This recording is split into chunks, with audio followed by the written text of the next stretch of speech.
Hey, it's Tia Carrere, and you're listening to Kino Kingdom with Britt and Lazlo and Rupert. Party on, guys.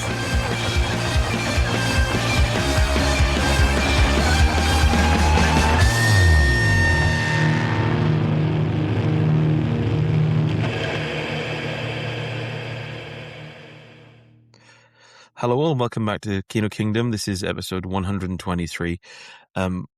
We're going to kick off with a guest review because I neglected to include it last time and I felt sick ever since, sick to my stomach. This is not my cousin John, and this is his review of Heat, although I fear it's not that one. Hello, it's not your cousin John here.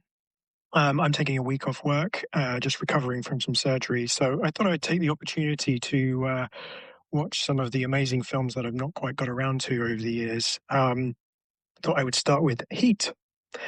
Unfortunately, not that one. I watched Heat starring Burt Reynolds. It's not a very good film, really. Burt plays a guy called Nick Escalante, who is a sort of fixer for people with quite boring pedestrian problems. He seems to spend most of the movie moping about going to Venice. Why Venice? Don't know. And how he doesn't have enough money to do that yet. He kind of gets embroiled in a sort of a tit-for-tat revenge thing with a local crime boss's son who abuses a young woman he knows, completely unclear about what their relationship is or why he cares or anything like that. But that's where he finds himself. He ends up having this pretty extraordinary fight scene. And I was trying to kind of sum up what it looks like. But if you kind of imagine a fight from The Matrix, but you only have Burt Reynolds and a trampoline and 5 minutes to shoot it in, that might give you some indication of what it looks like. But it was just enough to make me stick around for the end of the film. There's also this kind of weird subplot where he has to train some kid to be tough, which goes absolutely nowhere and sort of robs itself of any kind of meaning or pathos or whatever you want to call it at the end. But anyway, probably my favorite part of this film is when Burt is described as the most lethal man alive and that his signature is to never use a gun and only edged weapons. And he doesn't hold a knife once in this film. Though technically he does dispatch someone with a breeze block and his shoe multiple times, both of which I guess have edges, so maybe that's what they meant. Anyway, all in all, I would say you can safely miss this film, though I reckon probably tune in for the last 20 minutes to watch Burt pull off some highly physics-bending flying kicks and very literally talk a man to death. Probably the highlight, to be honest. Anyway, that's about it, really. I think I'm going to go off and watch Heat now. That one, not that one. A fantastic review. I'm sold. Sounds perfect. The thing is, when I originally heard that review, I thought, I kind of fancy that. And listening to it again now, a couple of weeks later, it's just sort of cemented it in my mind. Talking a man to death, claiming he's an expert with edge weapons, and then never holding a knife. Not even to make sandwiches at some point. That's fantastic. Yeah, that just sounds like... So thank you, not my cousin John, for that. That's absolutely gold. Also, killing people with his shoes sounds amazing. Right. Yeah, I mean, multiple times. He's holding his shoes, or is he just kicking him with the shoe on? Are they shoes with blades? Well, I suppose you could... Well, I don't know if he sellotaped any Wesley Snipes DVDs to the bottoms of them or whatever. Or he's wearing ice skates. If someone kicked one of my friends to death and then I met up with him and I said, I'm going to kill you and I'm going to avenge it. You said, well, I didn't kill him. My shoes did. I would say, yeah, but you were wearing them when you stamped on his head until it burst, weren't you? So it wasn't really, this is semantics, isn't it? Oh, amazing. Well, that is on my watch list already, so it's happening now. Sounds like one we can watch in October. Oh, yeah. Yeah, it's so it just seemed amazing. So thank you so much, not my cousin John, for that. And the other thing I wanted to mention is just I've been watching The Mentalist with Simon Baker. Yes. I'm like it's Please definitely give us an update. It's definitely my junk TV. There are so many things I feel I could say, but one of the things I wanted to bring up is it's kind of like my safe space now. It's like it's 40 minutes long. It's so just breezy that I can just chuck it on to wind the night in. We were talking about how they approach every case with this exact same sort of group. What's the word? The group mechanics. If you know what I mean. It's just it's not like if they're dealing with something really dark and sinister, then they sort of like, oh, we have to treat this with respect accordingly. Yeah, no, they're just like their characters plonked into these situations. I was watching an episode a couple of days ago, and it shows a policeman turning up like at night, so I guess like midnight, opening a door to a motel because there's been a call. They've called gunshots in, and he walks in and he gags because there's like a dead woman on the floor who's been shot to death and a dead guy. So he calls in this team, and Simon Baker rocks up, obviously, and they're there in the morning. So I guess the crime scene has been set up overnight. They're there at like 9 a.m. when their shift starts, and it's blazing California heat. They walk into this room, and there's a dead woman, and they see that she's walked in, and in the bag was like powdered milk, like baby formula. And then they go out to the car outside, and they find that they just pull out this baby that's just been in the back seat of this car with the windows up in California heat, right? So it's just strapped in, and they pull it out, bearing in mind that as far as they're aware, like, and it is, the mother's been shot dead in a drug deal, and the father's, they think, is dead. And they just start laughing and like, oh, look, it's a baby. And they're laughing like a Simon Baker. He's so quirky, but he's holding a baby, and he's like, Jesus. Oh, shucks. And I thought, yeah, but that baby could have died in there, couldn't it, with the windows rolled up? And the mother's dead, so that's going to go into foster care now. So it's not too funny, is it, if you think about it? It's not that amusing. It's only medium funny. Yeah, I laughed, but my toes didn't curl. They didn't magazine rack. Your knee remained unslapped. Yeah, but my forehead didn't.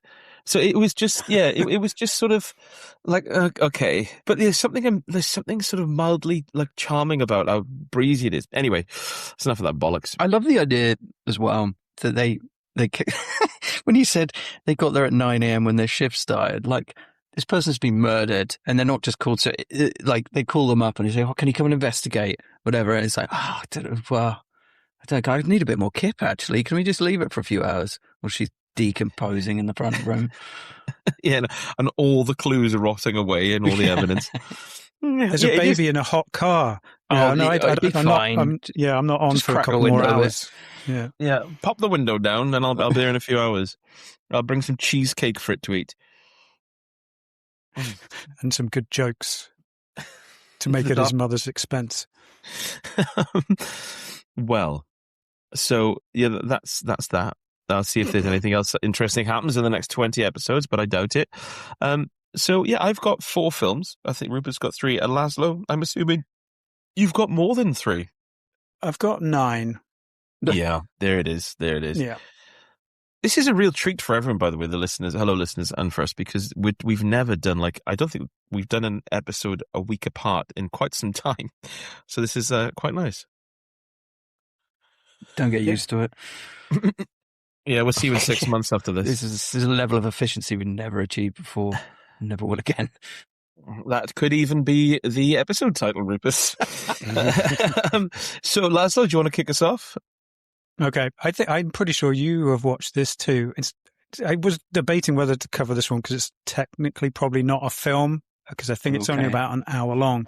But I watched The Punisher: One Last Kill on Disney Plus, which is the new-ish. It was new when I watched it. Is this the one with the Robert AK-47? Yes. Okay. Yes, we'll come to that. Well, I want to fixate on that particular detail. No, not yet. Anyway, yes, so this is a slightly shoddy and quite forgettable stunt demo reel that doesn't really do anything that various Punisher, Daredevil TV shows didn't do probably better. But it's also probably more miserable than any of those, which is saying something compared when you look at what the Daredevil TV series has been like at times. So John Bernthal is back as Frank Castle, who has put aside the Punisher persona. I can't remember what happened last time we saw him, but for whatever reason, he's on a bit of a downturn. And he zips up his guns in a holdall and puts them in a cupboard, which is not exactly melting them down and throwing them in the sea or anything. But anyway, he's decided to hang up his guns, except for one gun, which he keeps to potentially blow his brains out with. And there's violence. Back up. Yeah, she left one foot in the door in that regard. And outside his apartment, the streets are running rife with violence, and he's sat there feeling depressed and hearing voices in his head, and thinking about blowing his brains out. So then this is the plot I'm giving away here, but there's not much plot to speak of. A last member of a crime family that he wiped out. Again, I don't know if that happened in one of the Punisher series or if there's a new family of people he's killed off in between. Anyway, they have decided to get revenge on him, and they flood his apartment complex with an army of people who want to kill him. And so he reverts back to Punisher mode and kills all of them instead. And that is the plot. And it's I don't know. I mean, I guess the moral of the story is that it's okay to kill lots of people if it makes you happier. That seems to be the gist of it. Anyway, and whilst John Bernthal is a very good actor, this is like basically just him crying. He doesn't get to show off any charm or humor. He's basically growling and crying and drooling and scowling for the whole thing. It sounds like Stranger by Night. Yeah, but with more compelling action, I guess. There's a lot of going up ladders on roofs and stuff in this too. Oh, so, really? Yeah, there are more comparisons there. A spiritual sequel to Stranger by Night. Yeah, this is more in the mold of like what's the? Oh my goodness, the Netflix Chris Hemsworth films, Extraction. 1 and 2. So it's kind of handheld, long one-shot kind of action scenes. So the build-up is very dour, but then once it just goes more or less.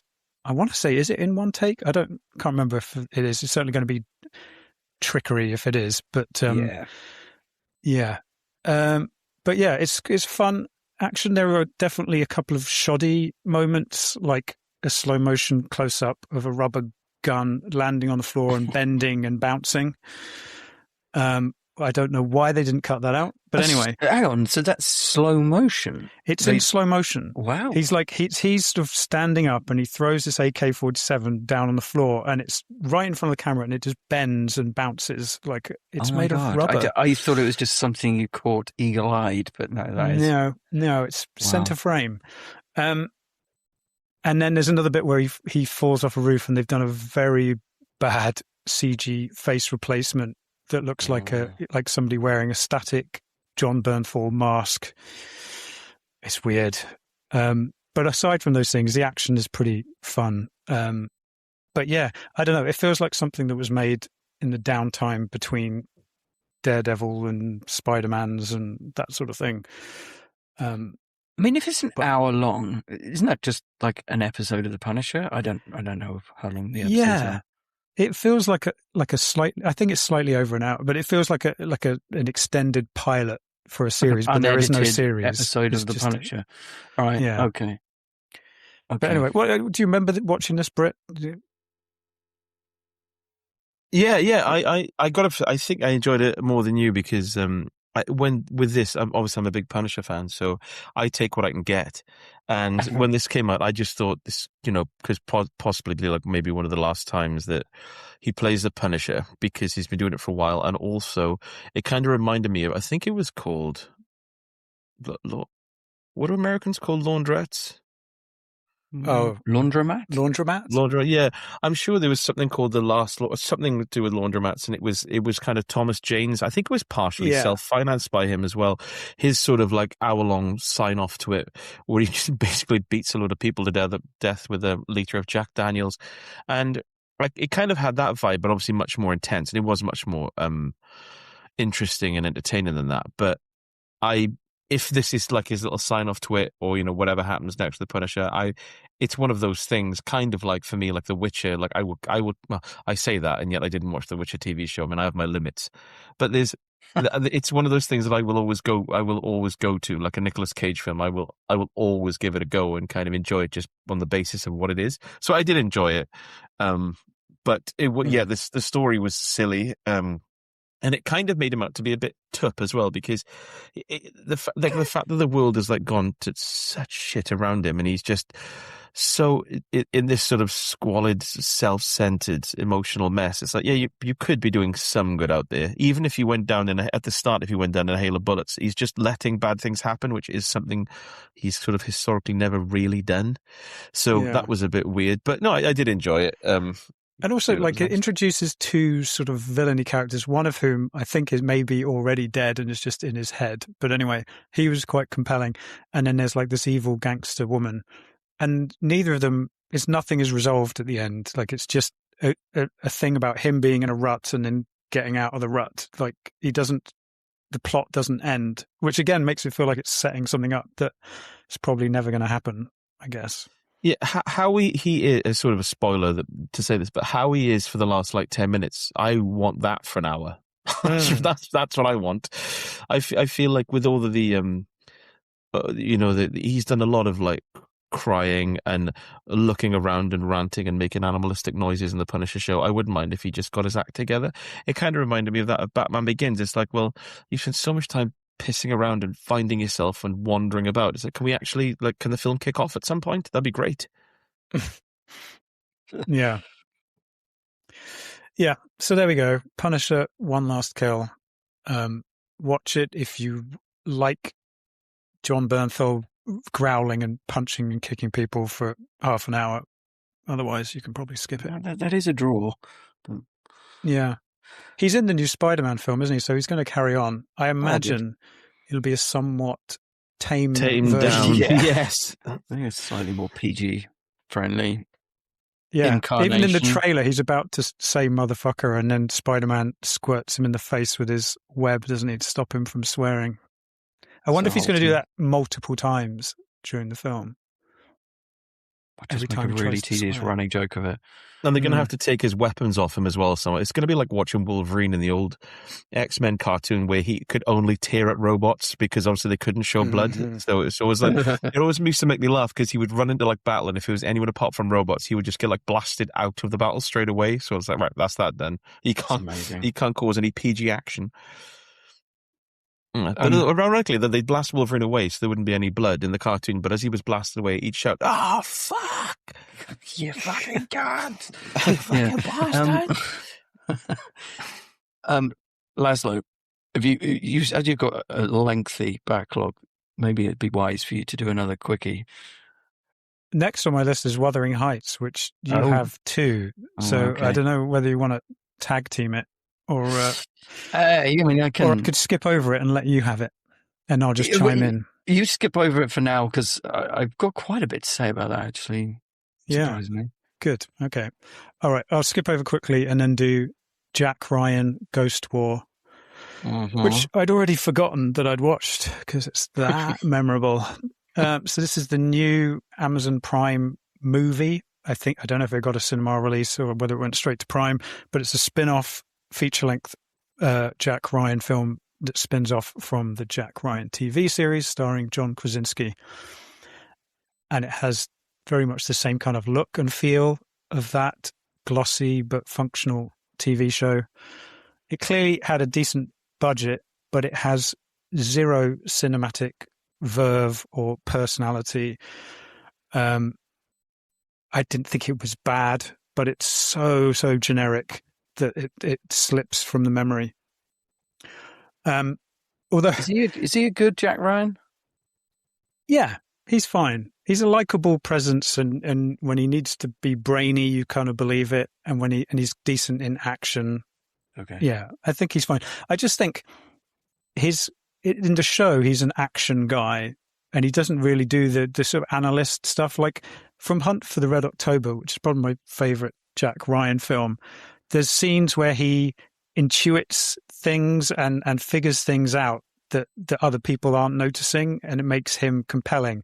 And then when he's in action, he's a little bit, at odds with it. It's not his natural talent. But he uses his smarts to get around it, which works really well. Whereas this is much more, he is good at action, and he occasionally sort of talks and negotiates stuff, but it's a generic hero guy, really. And this film carries on that TV series trend. So there's a lot of him running and shooting stuff in this. Yeah, that But- does make him sound a bit generic. Yeah. And this has got some inexplicable stuff. Like, so a scene that I had to like make a note of when I was watching it. This is the opening, the first few minutes of the film. So Jack Ryan is jogging in a city. He's not in witness protection or anything like that. He's jogging. He even jogs down the middle of a dual carriageway at one point in a city for no reason. Anyway, you just watch it and go, why? There's pavements there. Why is he in the middle of the 2-lane road? Anyway, he's doing this and a black SUV pulls up beside him and he immediately assumes it's a threat and he hops a fence and he runs through a park only to run straight back into the same SUV that's just driven round the park. Then he like dashes into a cafe and he goes through the kitchen and he exits out the back and then he runs into the SUV again. Then he runs again and then he finally gets cornered by these two cars and out pops his CIA friend who's just there to talk to him. And you're like, what? This is a whole like sort of 5-minute long hollow false jeopardy chase scene. And all it ends up doing is making him look kind of foolish and ineffective because he couldn't even escape his friend. Like, it's just bizarre. Anyway, that's the sort of thing you're doing the piss out of him for that. I think he does give him some stick, but Okay. you're like, but there's the audience. You go, yeah, what He does make him you look just heroic. run away from every car. You work in the CIA. You've got to expect somebody to approach you in a dark window car at some point. It's not like he saw a gun or anything. Anyway, it's very by the numbers. And I often was like predicting what was going to happen. And just before it did happen, it's that kind of thing.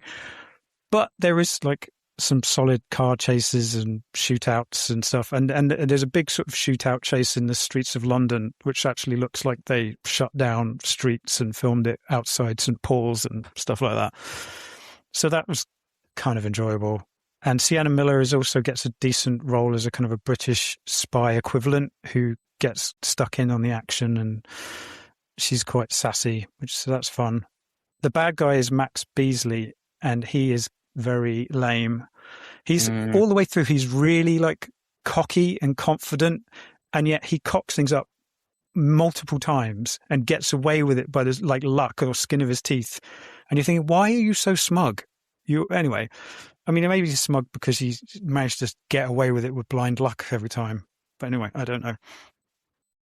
But yeah, I don't know. So it's all very generic. And his plan is to like find a list of like old like military groups that he wants to reactivate or something. It's on a hard drive that everyone wants. You've seen it all before. But yeah, I don't know. It's a very, very middle tier Jack Ryan film. Actually, is it middle tier or is it just the worst one? What's the worst Jack Ryan film? There was the one just called Jack Ryan a few years ago with Chris Pine. Oh yeah, okay, it's equal to that. I think. I feel like that maybe had a little more style, but it was very forgettable. Jack Ryan, like Clear and Present Danger and all that sort of stuff. Yeah. Right. So okay. Harrison Ford did 3 Jack Ryan films. Then there was a Ben Affleck one, which had quite a good. There was like a shock bit where a nuke actually went off in America, didn't it? Which is quite shocking.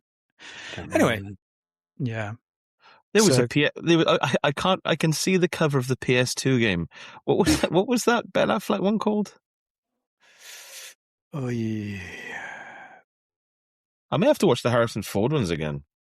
Yeah, they're like decent, yeah. And they're actually genuine continuations of The Hunt for the Red October, which is the best one. Because they've got the same supporting cast, they just recast him. Oh right, okay. Because I liked him in that role because he's really good at doing like someone who's incredibly ruffled, and he's constantly like looking around in a really paranoid way. I enjoyed that.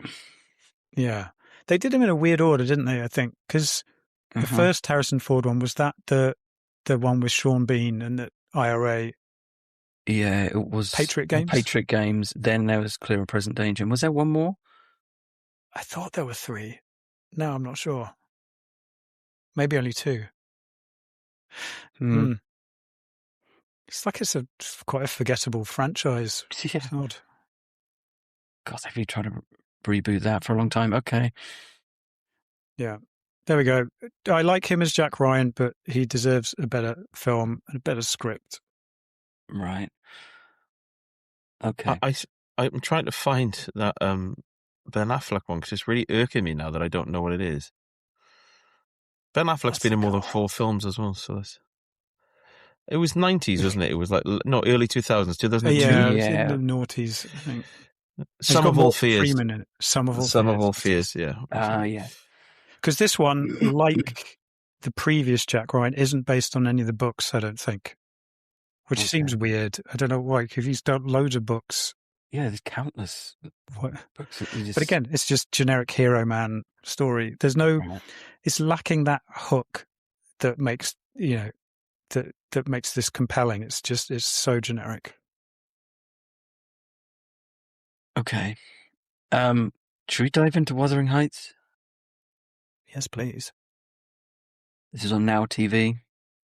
It is a high-profile adaptation of Emily Bronte's 19th century Gothic novel, her only novel, in fact. It's directed by Emerald Fennell, who has made 2 films for this, Promising Young Woman and most recently Saltburn. Jacob Elordi starred in Saltburn, and he stars in this as Heathcliff, the saucy bad boy, with whom Kathy, played by Margot Robbie, falls hopelessly in love on the Yorkshire moors, and their tempestuous relationship ends in all kinds of melodrama and catastrophe and death. And this was quite a big hit. And at the time, it's like a few months ago, wasn't it? But I kept hearing this referred to as weird, which I think is code for not meeting expectations. And for me, I thought it was just quite an original and personal take on the material, really.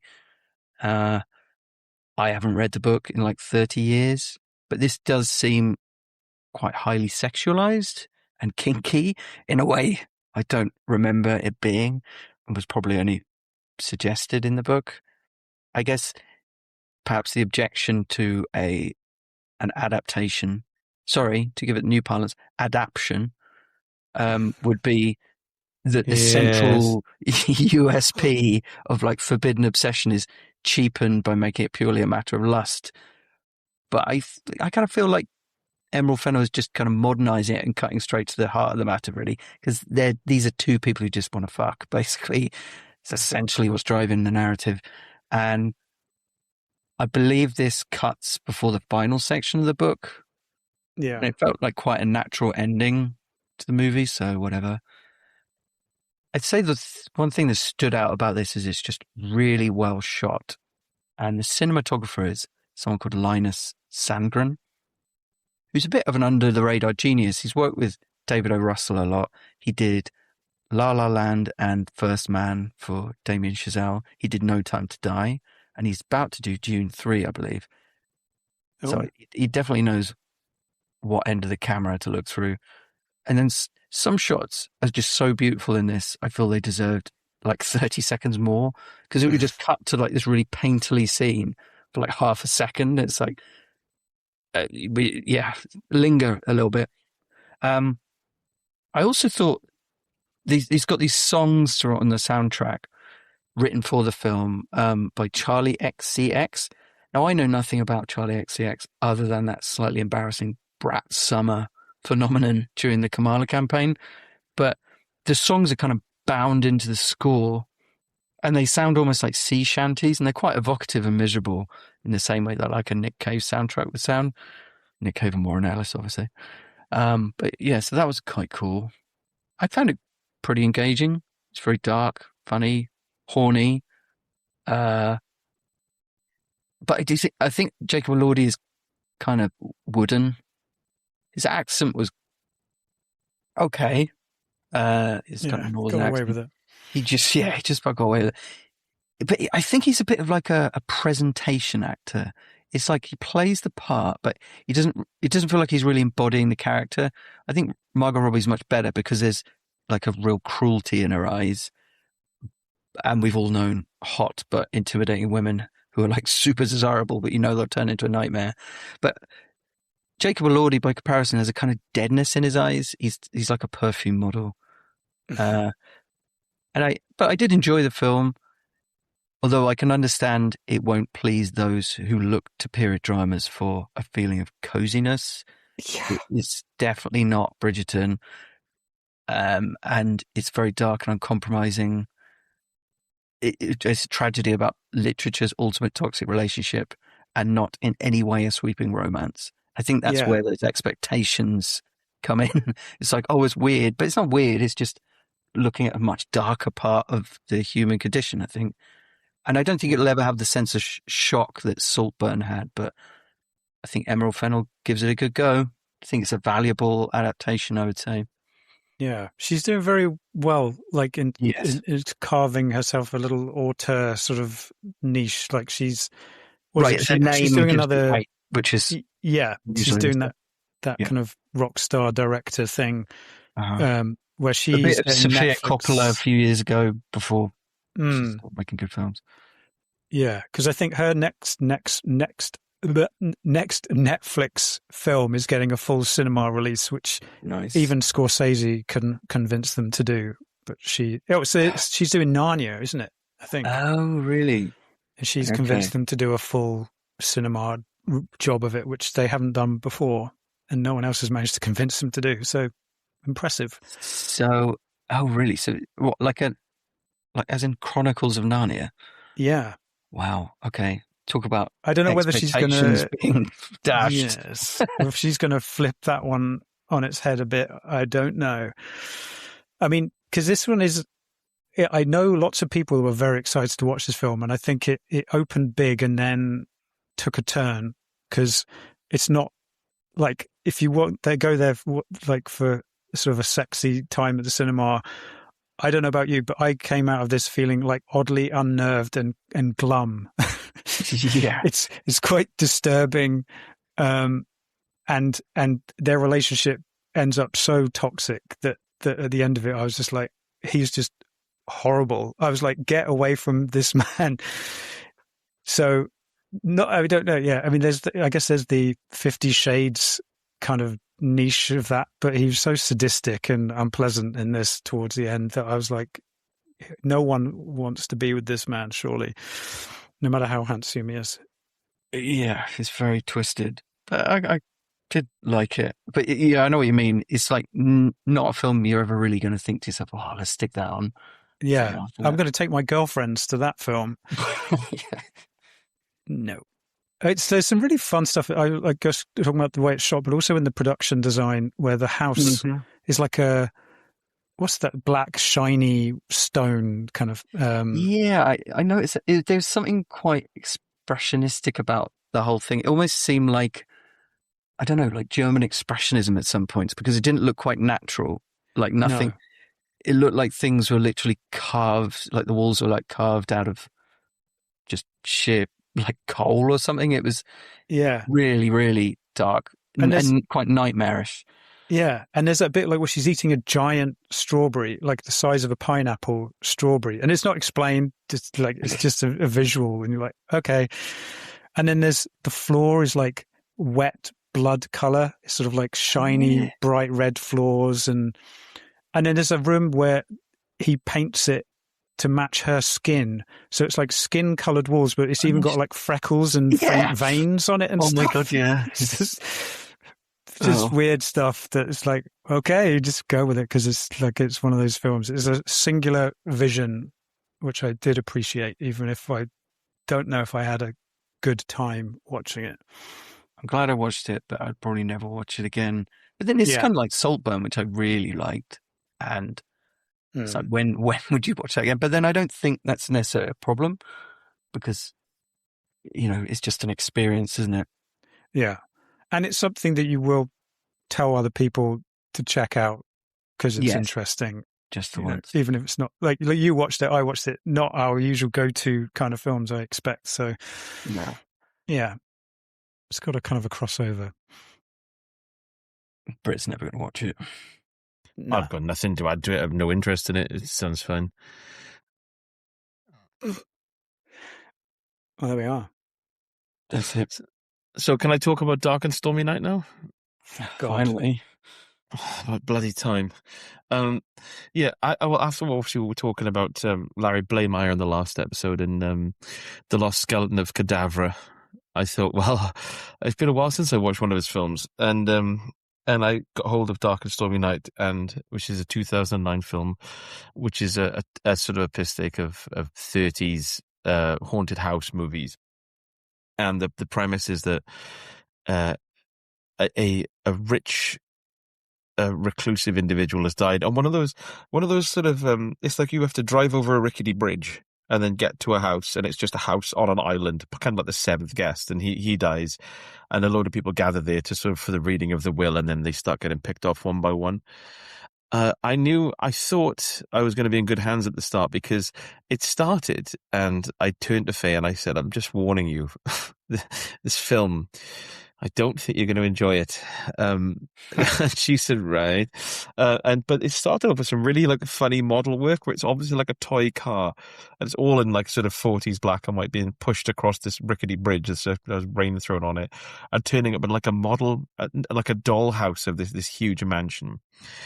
And the opening scene is quite funny. There's, as everyone sort of arrives for these various reasons at this like really, really like rural mansion, and they turn up for these inexplicable reasons. Just on the night that a witch is supposed to come back from the dead after 300 years, and the ghost of someone's uncle is supposed to come back after 30 years of cursing the family. And the nephew is the one who thinks he's going to get all the cash, and he's probably one of the funniest characters in it because he's just this sort of really over the top actor that talks like this, and he's always like leaning on the fire, like wild eyed with this mustache, and like sort of laughing maniacally at everyone. And he's got some really funny lines. There's also Larry Blameyer turns up as, it's almost like he just turns up and he's like a character that's there to, I can't explain it. It's almost like he's playing a bad actor. Like he just walks in and everyone's like really in on it. It's a lot of the same actors like Faye Masterson from The Lost Skeleton of Cadavra. And he knocks on the door and he opens it, and he just walks in. He's like, oh, hey, I'm just out driving, nowhere in particular, and I got lost. I'll sit down. And he's like an odd sort of character in it that just, they keep on finding him and assuming he's dead, but he's just doing something odd. And that's quite amusing.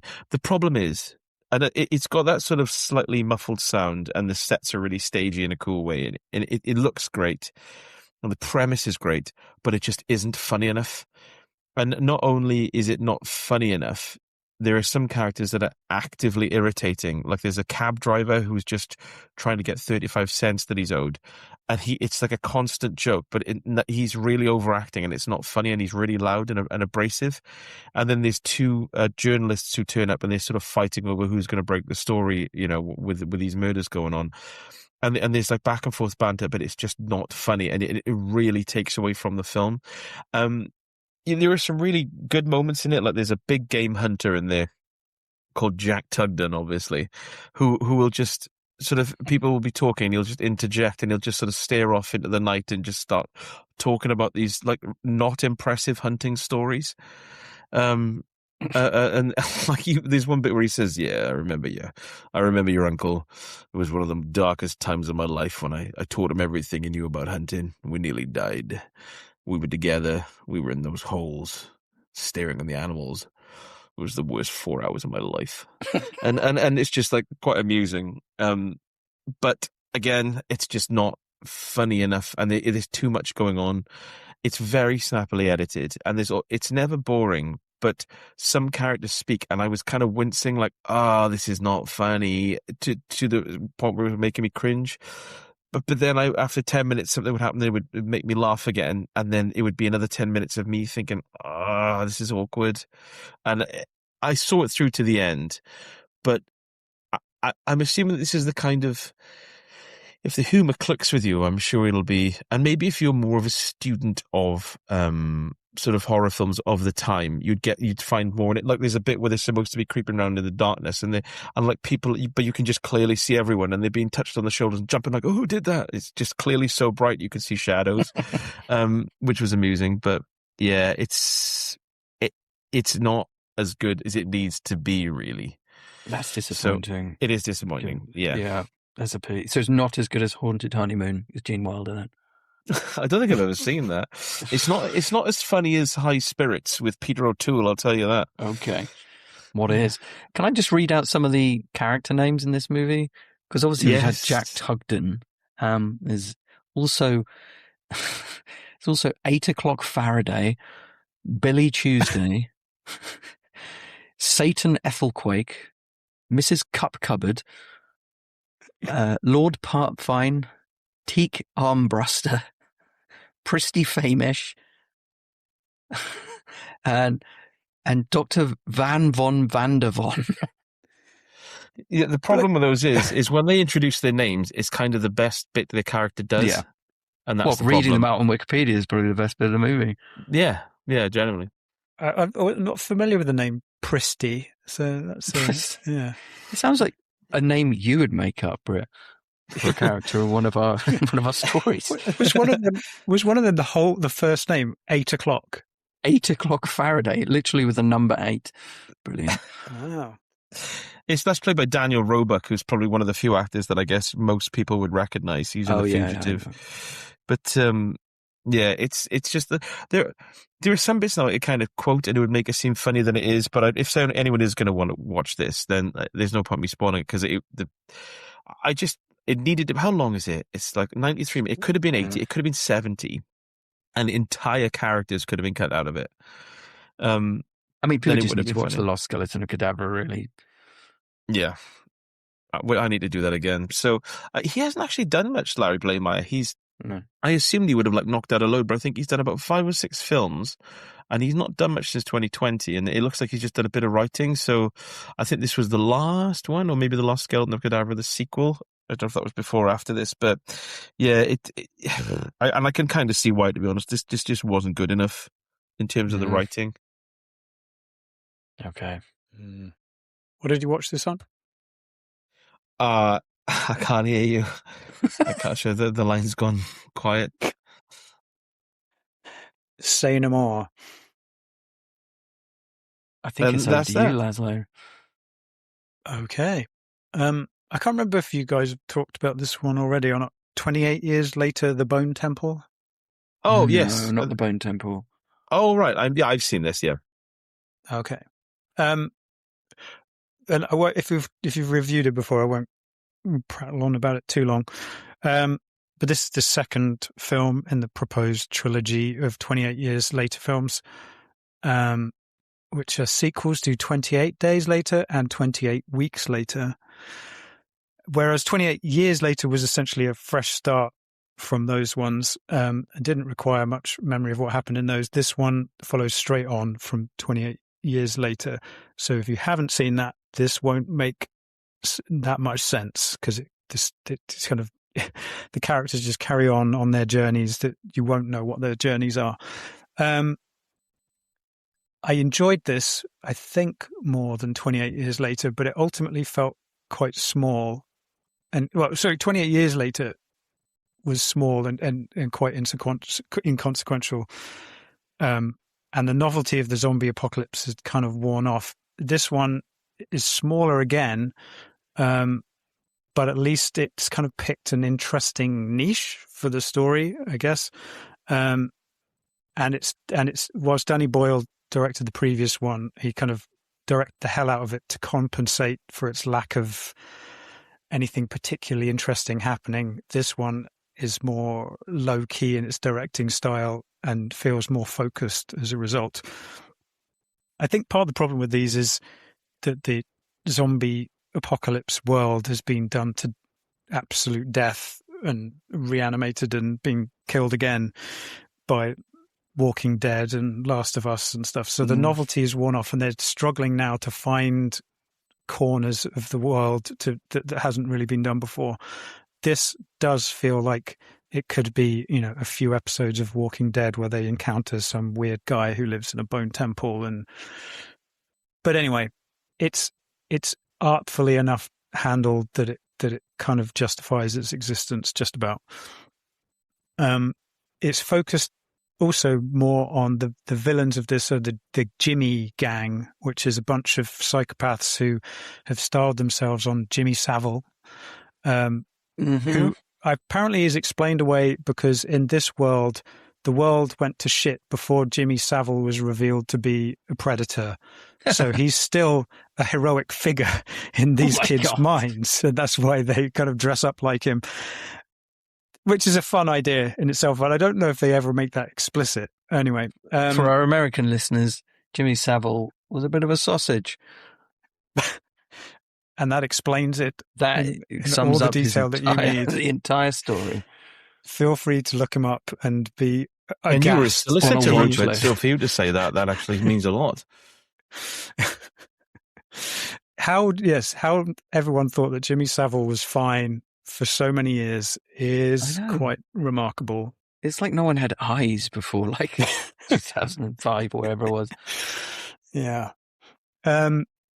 Anyway, so yes, the Jimmy's gang is led by Jack O'Connell, who is very entertaining in this, and he leads them all by telling them that he was chosen by Satan to lead them, and that they're all destined to get to hell with him or something. It's just like a completely flimsy torrent of lies that he's often on the edge of being exposed, but like he's kind of just gets away with it. And he then when he bumps into what's his name, Ralph Fiennes' guy who paints himself red from the previous film, he then tells him this is the devil, and actually I'm going to have to make a deal with him. And anyway, I'm probably talking too much about the plot. It's just on the Jack O'Connell thing. I mean, he's played quite a fun psycho in Sinners as well, didn't he? Yes. He's got a talent for this kind of thing, and I think as he's getting older, he's managing to plug into a sort of a more what's the word? Imposing than he was when he was younger. I think he's just his kind of craggier features and his wonky teeth are kind of serving him very well in these psycho roles. So he's just as good in this as he was in Sinners, I would say, albeit it's kind of a slightly smaller role, perhaps. But yeah, so they basically take the place of, they enjoy killing humans as much as zombies. So then into their gang is the kid from the previous film has now been indoctrinated into them. And he just wants to get out of this alive because they kill each other as often as they kill zombies.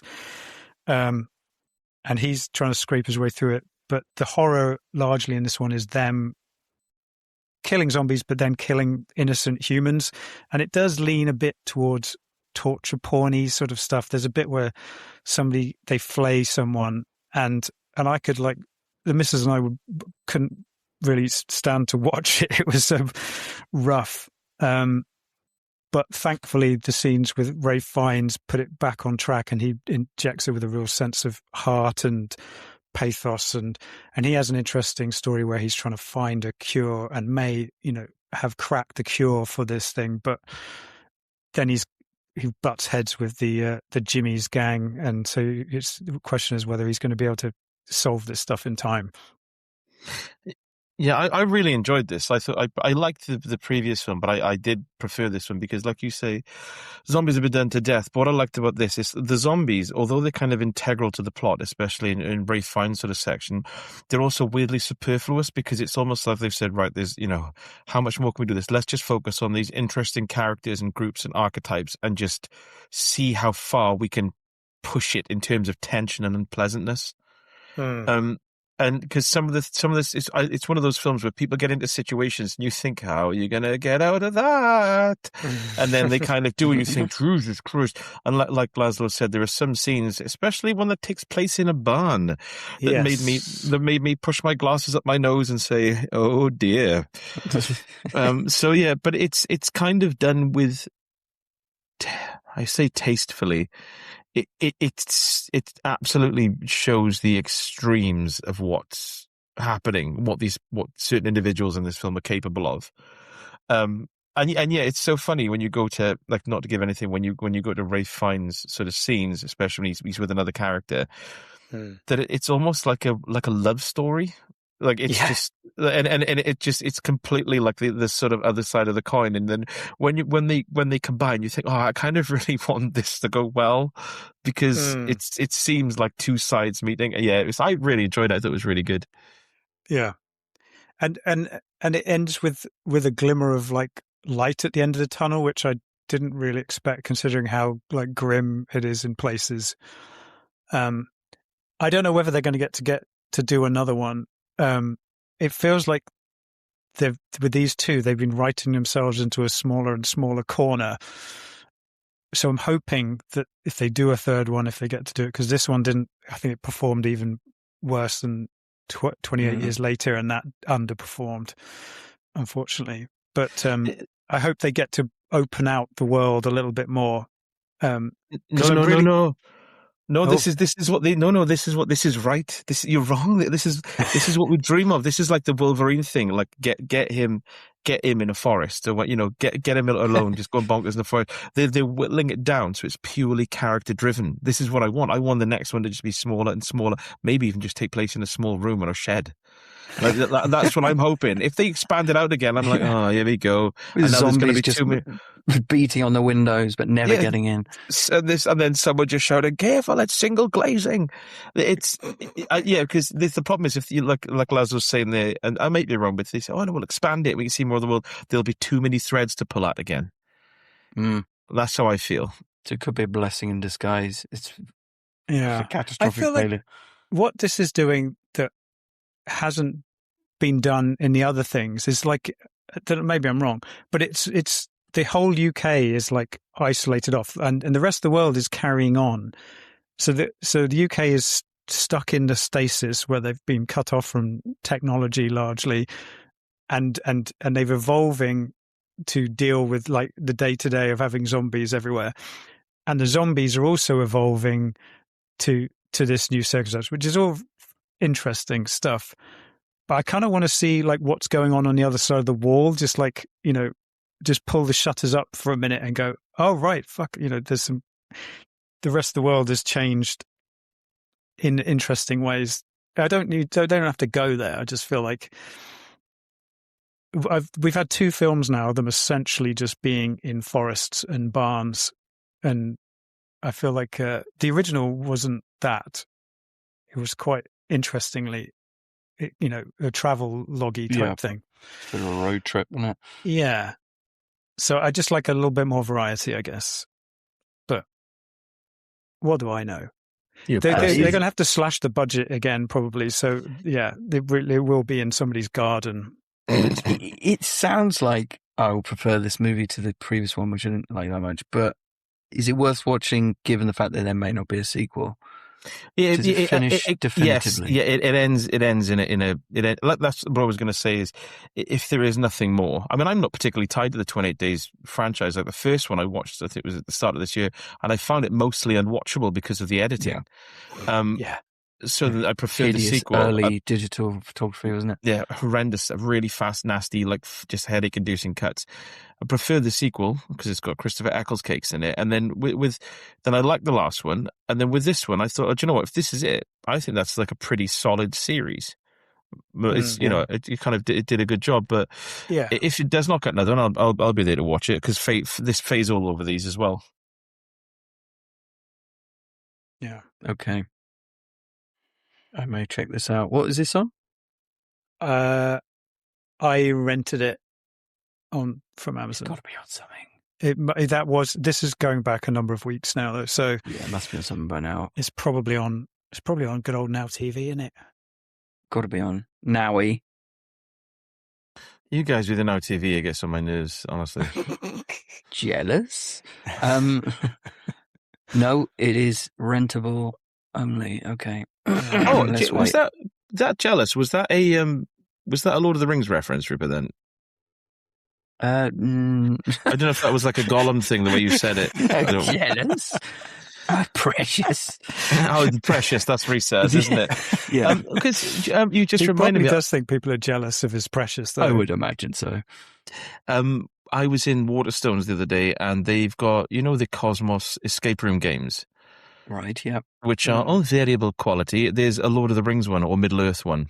So I think And I think our mutual friend Lee bought me that for my birthday. Jimmy Automatic, you mean?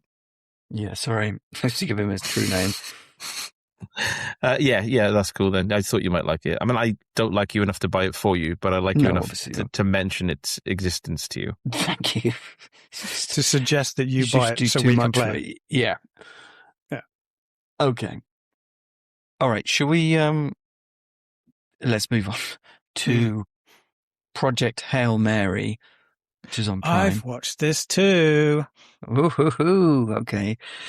Okay, let's compare notes. So this is directed by Phil Lord and Chris Miller, famous for the Lego movie Cloudy with a Chance of Meatballs, 21 Jump Street. It's based on the sci-fi novel by Andy Weir and adapted by Drew Goddard, who also adapted Weir's other novel, The Martian, a few years back. And it's about a school teacher called Ryland Grace, played by Ryan Gosling, who wakes up on an interstellar spacecraft and his crewmates are dead and he has no memory of how he got there. And as he solves the mystery, which has got something to do with like a river of alien particles dimming stars throughout the galaxy, he comes across an alien spaceship and he makes contact with an alien made of rocks and he whips up a translation device, as you do, and they buddy up to save their respective planets. And the film's kind of split between basically the problem solving on the spaceship part, kind of like The Martian or whatever, and then flashbacks to the pre-flight predicament on Earth. And I thought, as an editorial decision, I thought this isn't quite ideal because it's established that Grace has lost his memory, yet the flashbacks don't appear to be like his dawning recollection. I think they're just for us.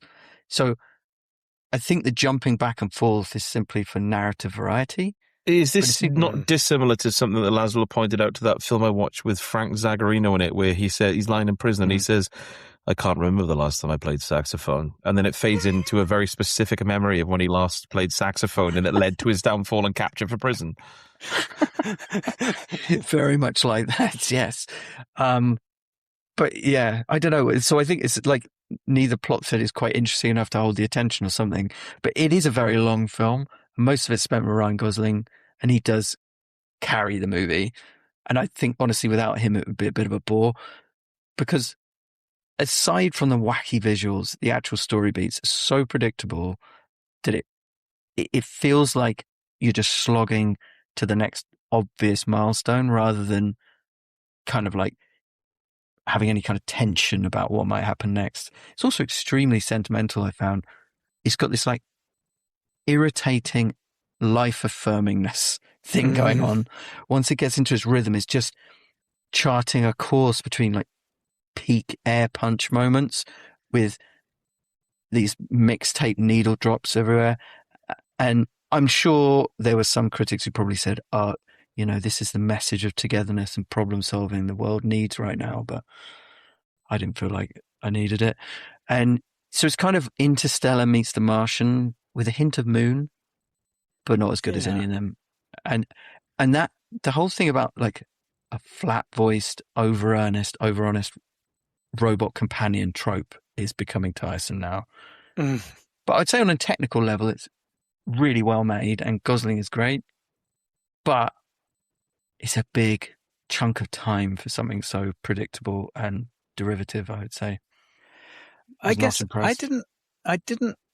I liked it more than you. I guess I also don't feel any burning desire to watch it again, but I also watched it over 2 sittings, so maybe that helped. I didn't feel that it was over long, really. But now you said that, I think it probably is too long. It's longer than it needs to be. Well, that's the kind of the point, because it's not really everything in it it does feel derivative. I know it's got some pretty crazy kind of visual ideas, which is fine, but ultimately a lot of it is spent in a cool set with him just having banter with an alien. Yeah, who seems distinctly witty, sort of. Really like kind of like they just really get along, and it's like they've got the same sense of humor and stuff. And I'm thinking this this is like an alien that's literally made of rocks, who's got like, his spaceship is made of like fucking guitar strings. It's like, did he really be that similar in temperament? It definitely crossed my mind that I was like, he's doing all of the like the science fiction legwork here. He's like the one who's working stuff out. That alien, his ship was so much more advanced. Yeah. You think the alien must be sitting there going, "Oh, bless him. He thinks he's teaching me stuff here." Yeah. Like, I could have just done this in 10 seconds, but I'll let him crack on with yeah, it. yeah. And yeah, you can just knock up anything out of anything as well. It's you don't need the guy who glues things together with chewing gum and yeah, a bit of foil and stuff.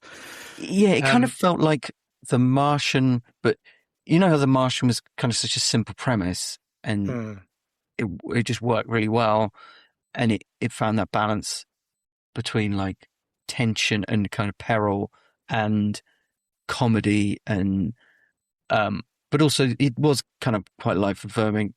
This just it just ups the ante on every element. Like, it's much longer. It's just basically a comedy for most of it. It's like painfully life affirming, and is it life affirming to the degree that I want to kill someone, blow my brains out? Yeah. So it just seemed like The Martian just exaggerated in all aspects, and it isn't better for it. Yeah. What I would say is I did enjoy watching this on the whole, and what I appreciated about it, which I also appreciated in The Martian, is that it manages to make pretty out there sort of science fiction concepts feel quite grounded and believable to a degree. Like the how they travel through space is like the flashbacks kind of explain away how he's got there in multiple ways. How they're even able to travel to, distant space is explained gradually through these flashbacks, and how they use the particles that are causing the problems, how they've harnessed them into an engine that can travel you through, it's all quite interesting. And I don't feel like it really held your hand that much with it. It expects you to keep up with it, and I think it got that balance right. Yeah, unlike Interstellar, which laboured its sci-fi concepts to ad nauseum, this one kind of, it's so fast with it that you just like go, okay, I think I understand that, and now I'm seeing it, so I get it. Yeah. So it treated its audience with some intelligence, but it also, it just feels about like gets the away audience with wants a constant hug. Yeah, it just about gets away with the trope of like this nobody school teacher plucked out of obscurity and being the only person who can do this. I mean, it goes.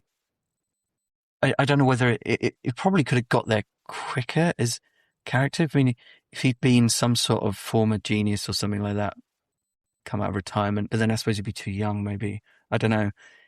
I mean, he writes a paper, which is like dismissed as bonkers, but then they realize, oh, actually, it's quite plausible. And because of that one paper, it's like, oh, you're the only person who can do this, literally, in the world. Yeah. And there is dark stuff in this, but it manages to kind of, it like slips it like sort of around the side door to you. Like it's not hugely focused upon, like the fate of the Earth. The longer he's out in space, the more screwed Earth is, and it obviously takes years to get out there in the first place. And they don't really go into like how bad things have got on Earth, but it's in the fabric of the story. And then the reason how he got there is quite twisted. And yet again, it's kind of cushioned between like heartwarming stuff that you kind of just digest it without it being too upsetting or whatever. So it's quite clever. I don't know. Clever, but I don't know. Over cushioned, I would say. Yeah. But it's Lord and Miller. I mean, they're not exactly. Yeah, they're not Nolan-esque, are they? I mean, I'm just. Well, you can hear what people are saying in this, can you? Yeah. which is surprising. There's a lot of people wearing helmets and stuff, and you can hear their dialogue really clearly. It's weird. It can be done. What was I going to say? I thought this was going to be a massive flop as well. Every trailer for it, I was like, oopsie. And what the fuck do I know? Did all right in the end, didn't it? It was a hit. It was a bona fide hit. It had much longer legs than I think was expected. So shows what I know. Didn't Lord and Miller do as Star Wars Solo? Did they do that? They got fired from Solo. Oh, and then Ron Howard took over. Yeah. Jeez. Okay. I think bits of what they shot remain in it, but okay. Yeah, it's credited to Ron Howard. Okay. Natural replacement. Back. Yeah. They're also doing another 21 Jump Street film, I gather. Are they really? Except they've skipped 20, because they did 21 and 22, and now they're doing 24. Okay. Not sure why. It's probably going to be the funniest joke in the film. Yeah. I think it's back over to Britt. No, is it? It's you, I think, Rupert. Oh, it's me, is it? I think so. Oh. I've got mine are all 2-minuters now. Ones I believe either I or we have covered before, but I'll quickly talk about Mortal Kombat 2. Which I watched again. It's going back. It was when we had that break a few weeks ago. I think was it Lazlo or Rupert that covered this? I think we both did because we watched it. Did we watch it together at the cinema? Yeah, I think we did. Yeah. Oh, can I come to the wedding? Right. Well, I'll cover it then. So I watched this and I really enjoyed it. It was funny again. It's constantly amusing to me that in this who is it who plays Shao Kahn? It's where's Shao Kahn? Come on, you sausage. Go, you bugger. Martin Ford, someone from Birmingham, which tickles me, like an ancient sort of like a sorcerer of like with sort of Asian sort of qualities from like the Netherrealm, but played by someone from Birmingham. It warms my cockles because obviously in Annihilation, it was what's his name? The bad guy from Cobra, Brian. James Thompson. Yeah. Thompson. So it just tickles me. There's just Brian Thompson, Martin Ford. They're getting closer to home. The next one will just be someone from Clydach Vale. I enjoy this. Again, it's usual, typical Mortal Kombat stuff. It's so much better than the last film, just because it kind of introduces more characters, which is just more fun. The Baraka, which is one of my favorite characters from the game, tickles me. The whole sort of section in that tribe. The whole sequence was brilliant. Our mutual friend, Dr. Congo Fighting, tickled me when he said the most unbelievable thing about this film is that this character can say words beginning with F with his teeth that really can pronounce F, and that was brilliant. I just want to say, I think my love for Carl Urban grows, and he is the best thing in this film. And how long is it?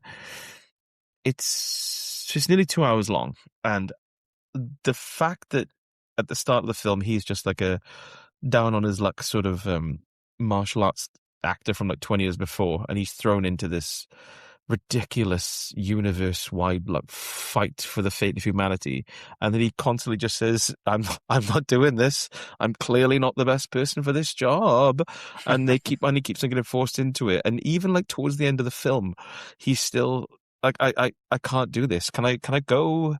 It just kept on amusing me because it's so perfectly delivered, but it's just it got the cheese level just right. We've got these sort of really earnest characters at odds with people who are like, what's happening? I found that constantly amusing. And when it just went full tilt at the end and just started throwing characters, and I thought, yeah, this seems like a celebration of the franchise. Again, not a franchise I'm particularly fond of, but I had a lot of fun with it. And I can imagine that if I was going to watch out of Mortal Kombat Annihilation, the remake, and now this, I would quite happily watch the first one and this one. I think that would be my go-to. If I was going to have a Mortal Kombat sort of bent, I would do those two. But this could be my favorite one. And the guy definitely my favorite one. But I'm really not attached to the franchise. And I just think they took all the bits that worked in the first one, as in 2021 movie, and just focused on them, on those elements, and that's what really worked. And kind of injected the fun back into it. I mean, if you look back at Mortal Kombat with the sort of toasty and all that stuff, it's never been something that takes itself seriously. It reminds me of my brother, the way Transvaal, where he talks about Resident Evil, and people talk about like the early games with this sort of, as if they were very serious entries in the realm of horror. And he's like, no, they were schlocky, like tongue-in-cheek, silly things. And that's fine. It's fine and to celebrate deliberately that so as well. Yeah, they it's were fine with the playing cheesy on that. dialogue. The last thing I wanted to say, because I know we've covered this before, so I don't need to, is the character who plays Scorpion, Hiroyuki Sanada. He is in the Arkins bar. He is an attractive man. And he's also got the exact same facial hair as me as well. So that's good. Yeah, so I just really enjoyed it. I just like it. He's 65 as well, by the way. Good. I'm finding it a slightly odd entry in the Arkins bar, but really? Yeah. Oh, you're racist, are you, Lazlo? Oh, okay, I didn't realize. Instantly racist. No, I think he's great and very charismatic, and he was excellent in that TV series that I've forgotten what it's called. Man in the High Castle. Is he Shogun? I'm guessing. Yeah. You're telling me that if you were in a bar and he bought you like a whiskey and he leaned in to kiss you, you wouldn't just close your eyes and go with the moment? I'd like to listen to his voice. Like he's got a fantastic Probably the clincher. voice. Yeah, maybe he could win me over with that. The thing Sweet is, nothings in that gravelly accent. As my grandfather said on his deathbed, it's hard to listen to someone's voice when they've got their tongue up your ass. So I probably never hear his voice. I would simply smell his breath on my feet. Oh, my dear Lord. That's what goes on in the Arkins bar. Yeah, there's a no shoes policy. Breathe on me, Sonata, but let me get my socks off, my feet up in front of my face, so it's like fanning your breath into my mouth between my toes. He's like, I didn't expect this. No one does, Hiroyuki. Now get over here. Get over here, not my ass. Right then, it's your turn, Lazlo, I think. Okay. On a similarly schlocky but fun note, I watched They Will Kill You, which is on Now TV. Yeah. It's a new film. It probably came out maybe late last year, early this year, starring Zazie Beetz, who I fancy. And this is, I mean, the plot is barely worth a mention. She enters a hotel to work as a maid, and the hotel is creepy and weird, and where they lock the doors with huge sliding bolts at night. And it turns out that each level of the floor is basically like hell, and each level of the hotel is styled after a certain kink that people have, and they invite people in who they then sacrifice to the devil type thing. But she is not there to actually work as a maid. She's there to rescue her sister, who is in this hotel as well, working as some other thing. And she gets rumbled pretty quickly, but she's very, very good at killing people. So she,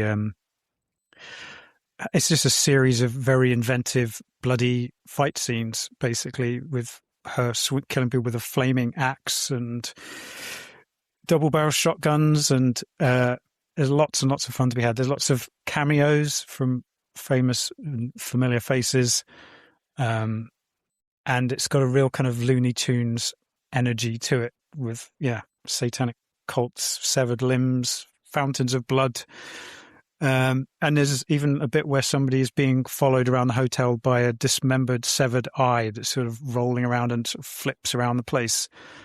It's got everything. So is it like supernatural? Yes. Yeah. I mean, I'm spoiling things a little bit because it's not initially apparent that there is a supernatural element, but it doesn't take long for that to be made apparent. And it's just a fun like reveal, basically, of how weird this hotel can get. I wish it showed a little bit more. Like there's glimpses of what goes on behind the closed doors on the various floors. I think for budget reasons, it spends a lot of time in the main corridors or in individual rooms and things, or in, the kind of between the walls as they sneak around. She's kind of on the run throughout the whole thing. It's very fast and fun. There are flashbacks to beforehand, but they don't slow it down enough to be annoying. I feel like you could have done away with them, but they're pretty brief and have their own kind of shocking moments here and there. So that was fine. Zazie Beetz is very cool.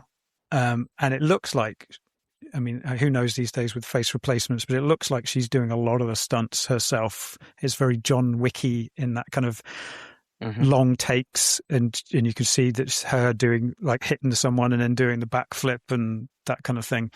She gets a real kicking in this that keeps on going. So, yeah, it's a lot of fun. You can tell that she got the memo about what kind of film this is.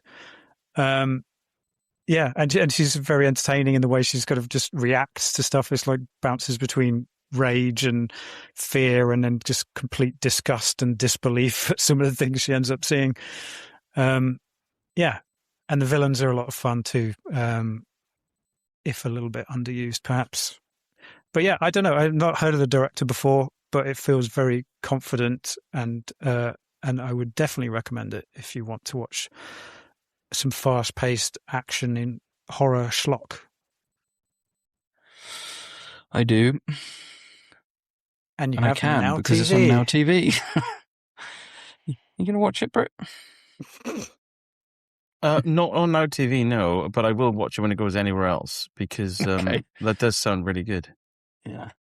Yeah, it's slightly along the lines of those. We talked about one the other day with Samara Weaving and where they're trapped in one sort of elaborate place. And Over Your Dead Body. Yes, that was one, Right. and then there's the other ones that she's in. They did like two of them. Ready or Not? Ready or Not, yeah. And there was another one of a similar type where they the girl vampire where they kidnap the girl and who turns out to be a vampire and then they have to fight their way out of the place. It's probably the most consistent and enjoyable of that sort of subgenre of you're in a confined building and you've got to hack your way out of it kind of films. I have no problem with them making like $20 million like schlock, like quite original, interesting action movies. I'm absolutely fine with that. Yeah. Weirdly, it just again didn't do well. I think it came out in the same week as Ready or Not 2. Oh, really? And I think they both underperformed, but that just basically took the whole crowd away from this one and it kind of got missed, which is a bit of a shame. Yeah, it feels like those are the kind of movies that would cannibalize each other, but okay. Yeah. Right. But yeah, good fun. I will watch that. I watched something which is a bit different to that. I watched Legally Blonde, which I've never seen before. This is on Prime. What's so funny about that? But and you're married. You're married, aren't you? I can't remember. You are married. Yes. Yes. And that might explain why I ended up watching. I was Legally just trying Blonde. to put the pieces together in my mind there. Yeah. This is a 2001 comedy movie about a sorority girl who goes to Harvard Law School to win back her asshole boyfriend who dumped her because of a lack of social status. But in doing so, she realizes she can actually make it as a lawyer. And so she starts shattering female stereotypes. Does she, though? Whilst also really just indulging a bunch of female stereotypes, to be honest. It's a very well-loved movie by both critics and audiences. And there's even a Broadway musical now. I would agree that Reese Witherspoon is pitch perfect, just as she was when she was in Election a couple of years earlier. And she nails that same kind of attractive yet irritating tone, although here it's much more broad than it was in Election. And there are some funny moments, I would say. I did enjoy the scene where she's trying to get a witness to admit that he's gay. And when he denies it, his boyfriend stands up in the courtroom and says, "You bitch." That was quite funny. But there are whole sequences that just fall flat. Like, there's this really tedious song and dance sequence involving like this move she does to attract men, which is like bend and snap. It's like she bends over and then snaps back and like pushes her chest out. And it's like, it just went on and it just seemed completely unrelatable. Like, it's not a flirting move I've ever witnessed before, so I didn't get it. Jennifer Coolidge is in this playing her best friend. And believe it or not, she's a desperate middle-aged horn bucket. You'd never believe it. So none of that was funny at all. But maybe that's because she's been doing this crazed spinster shtick her whole career. And there's this whole message. This is what the Americans call a character actor, isn't it? Yeah. Pigeonholed actor as well. The message is about not judging a book by its cover, although ultimately her success purely comes down to coincidence, as the case just happens to fall within her scope of knowledge, in this case, hair care. So I'm struggling what the universal message is here, because, I mean, there's no real sense that she's turned up for an easy ride, then changed her attitude and started working really hard. I mean, she does have good instincts, I suppose, but the suggestion seems to be that she can basically just get away with being a law student without fully applying herself.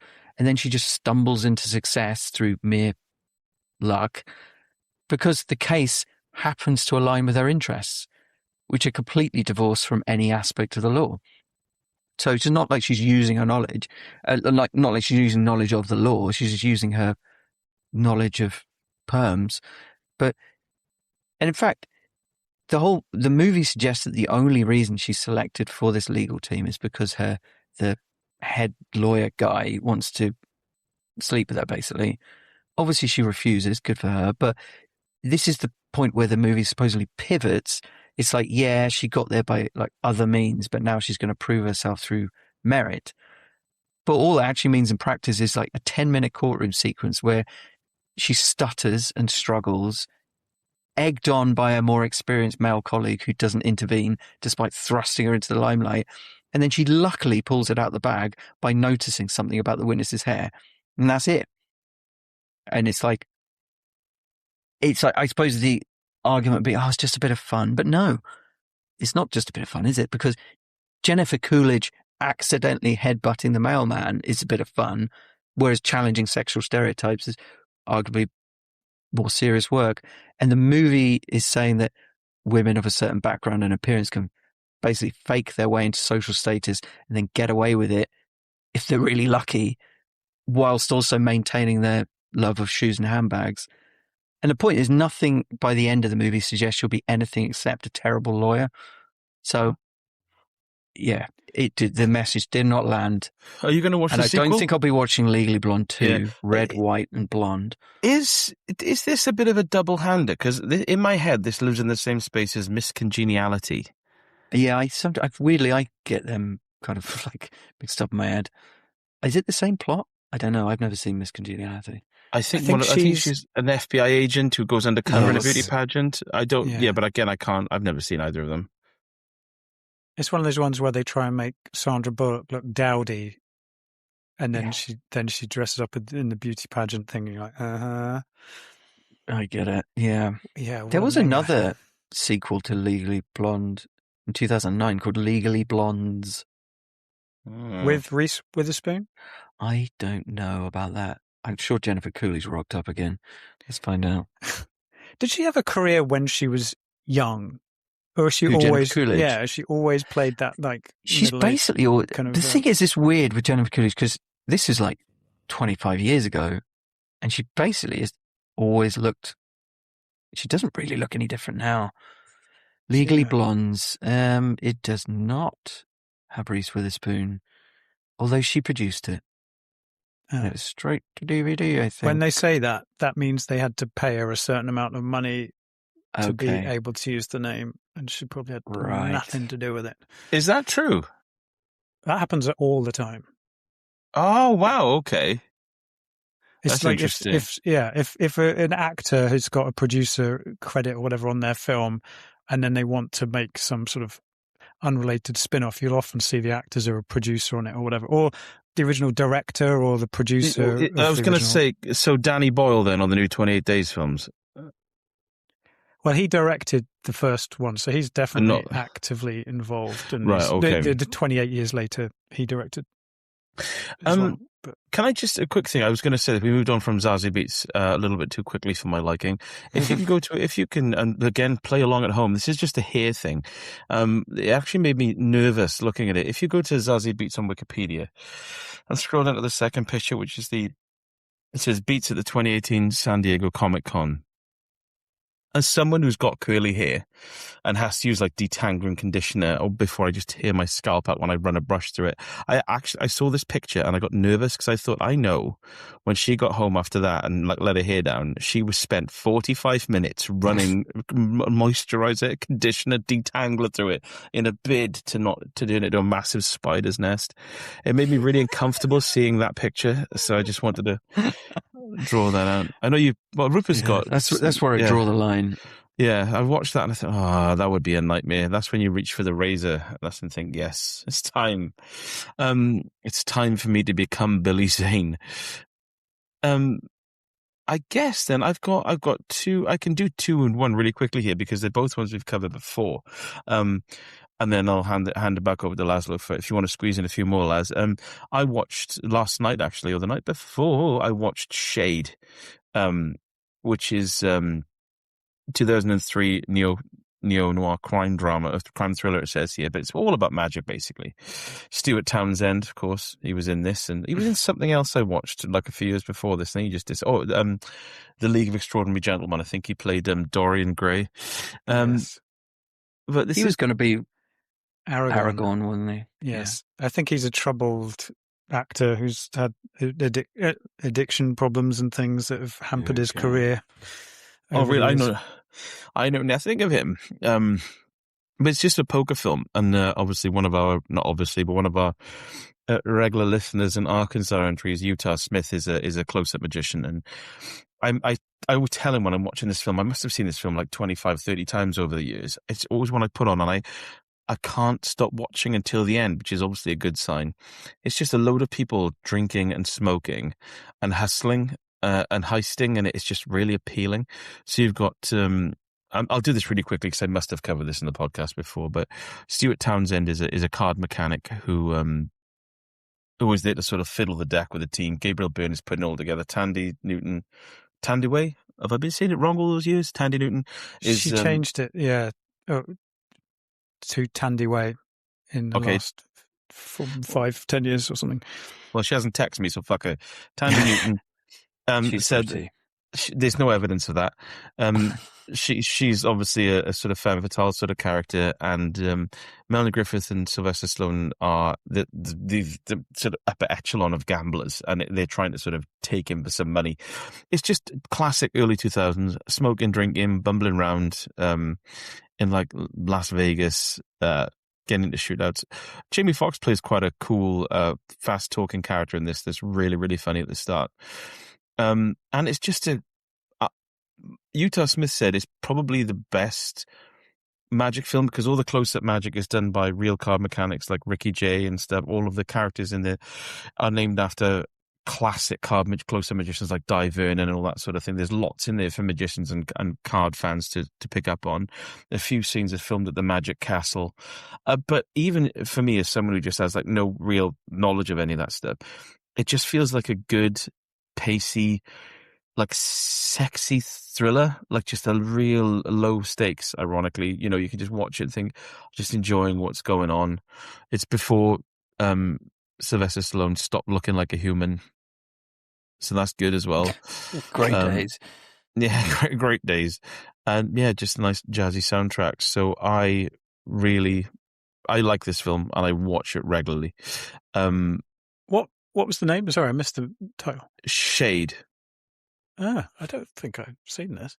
I must have put that. You should definitely watch it. It's definitely like, you drink red wine. It's definitely, it feels like a wine film or a bourbon film. You can just have a couple of glasses and just watch it, and it's just a load of grifters, and you think, yeah, this is all fine. This is just coasting along beautifully. Was this on Prime, perchance? Yes, it was. And just the other thing, and I'm only going to mention one thing about this. Lazlo covered this about a year ago, bestseller with James Woods and Brian Dennehy. But you've covered this before, so people can look back on the previous episode. I just wanted to say, at the start of this film, when it's introducing Brian Dennehy's character, it shows him in his garden and his daughter's running around, and he's reading a letter, and he puts on a pair of glasses. And I paused it, and I thought, he must have put on his daughter's glasses by mistake there. He has got, it's like he just turns into Dennis Taylor. And again, apologies to our American listeners, but he just puts on these ridiculous, really big, high, pink. What do they call what are those ones called that old women used to wear? That varifocal, not varifocal. No, the ones that tint. In this brown tint with these awful hexagonal pink lens. I thought they are women's glasses from 40 years ago, and he's just got them on, as if it's the woman in the costume department. The props must have been fired. Why is he wearing those glasses? Why is he wearing an old woman's glasses from the other side of the world? Glasses. 40 years, yeah. Well, it's more like Nora Batty's glasses. Again, apologies to our American listeners. You might have to Google Nora Batty. God, they got a lot of Googling to do today.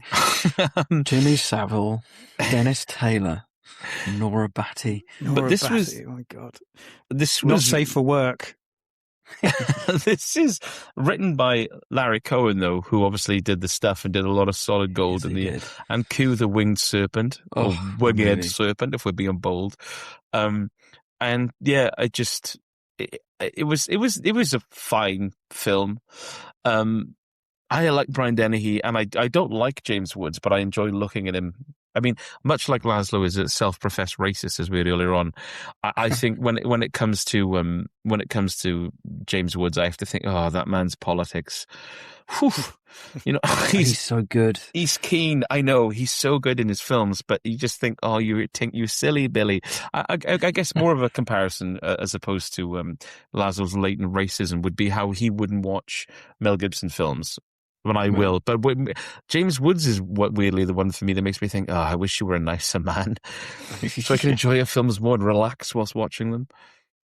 I can't watch Mel Gibson films because I feel he's not racist enough for my tastes. That's the problem. I think he's too vanilla. Also, really can you step over the line? Was James Woods always an arsehole? Do you think maybe he's just one of those people who, when he's got older, he's turned into a racist prick? If you can watch his earlier films guilt-free. No, I think I can imagine when you watch him, he's such an intense person on and off camera, and he's so quick with his temper and so fierce with his emotions and stances. I can imagine he's always been like he is now, for better or worse. But it does make him a really, really intense, one of the most intense on-screen actors. He's so full on. So Videodrome or something like that. It's just he carries that, doesn't he?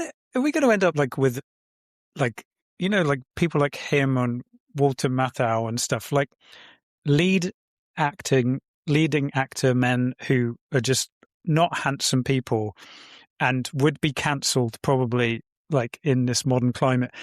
Do they still exist in Hollywood today, or is it everyone's handsome and or just lovely people? Yeah, Clint Howard's still making films. You know what you mean? Are we going to lose that edge? That well, intensity? I'm just wondering, are we already there? I'm trying to think of.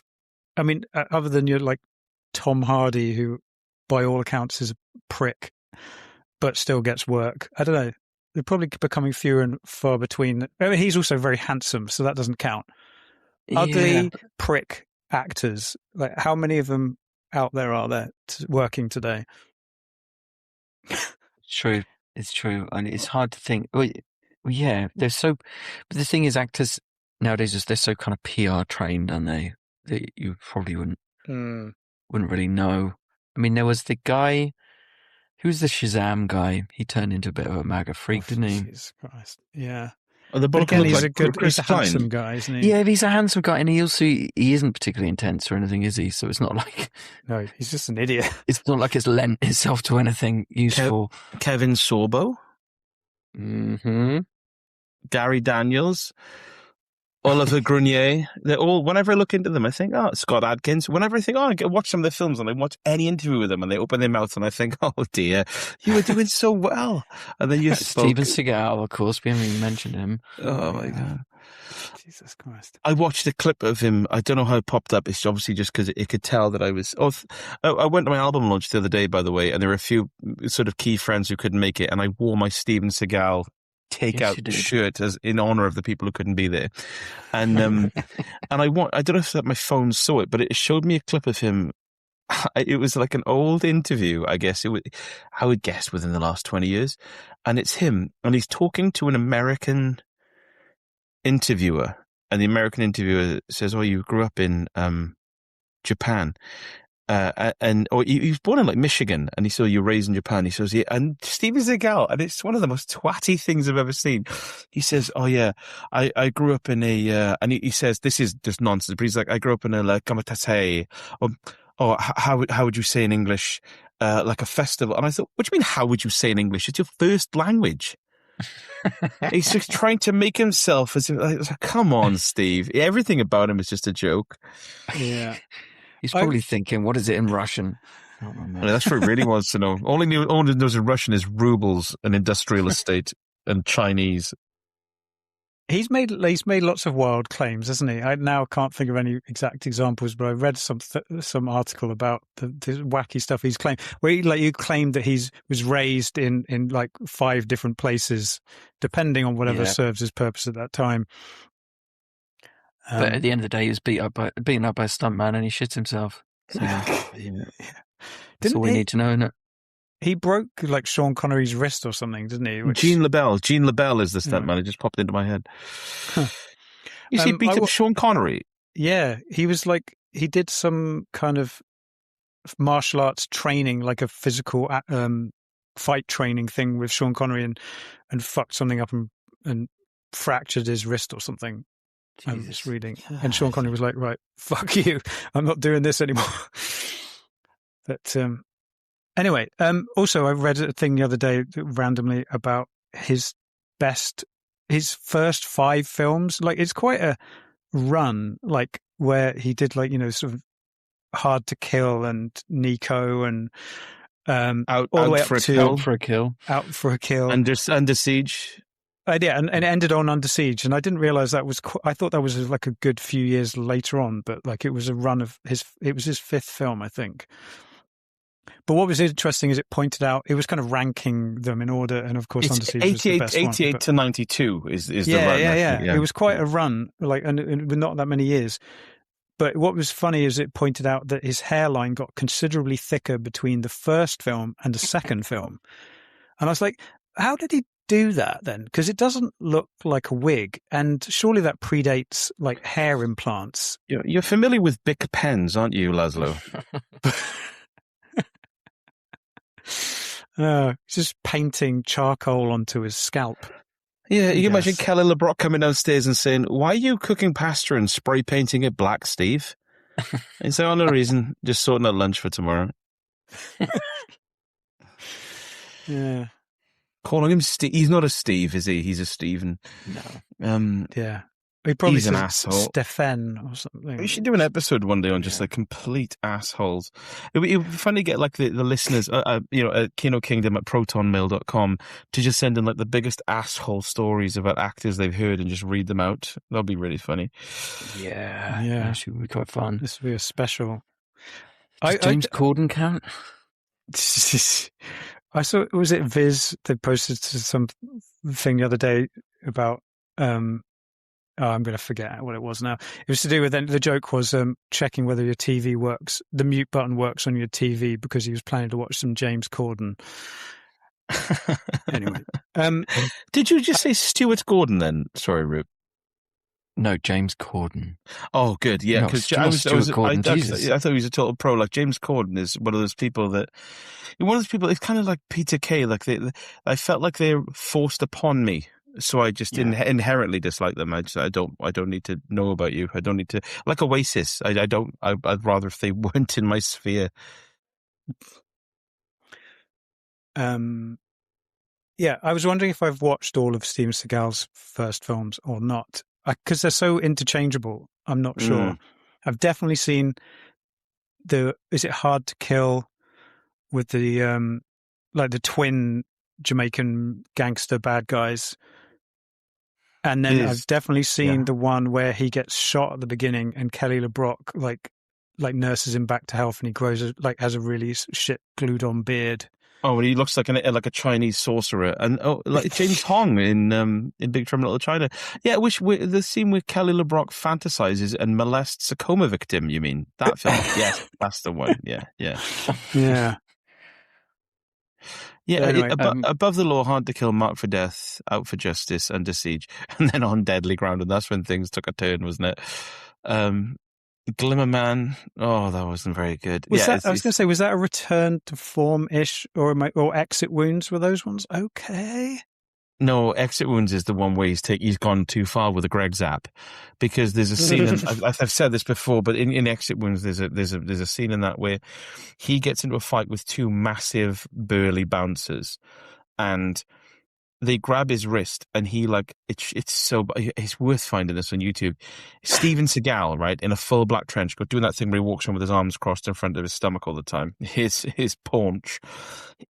One of the bouncers punches him, and he flips back onto one wrist, does a high kick to the guy, and then flips back up and lands on his feet. Something that Steven Seagal has never done. Not even when he was lithe. No. Could he perform that maneuver? He's also in The Foreigner, not that one, because that was the 2017 one. He's in not that one.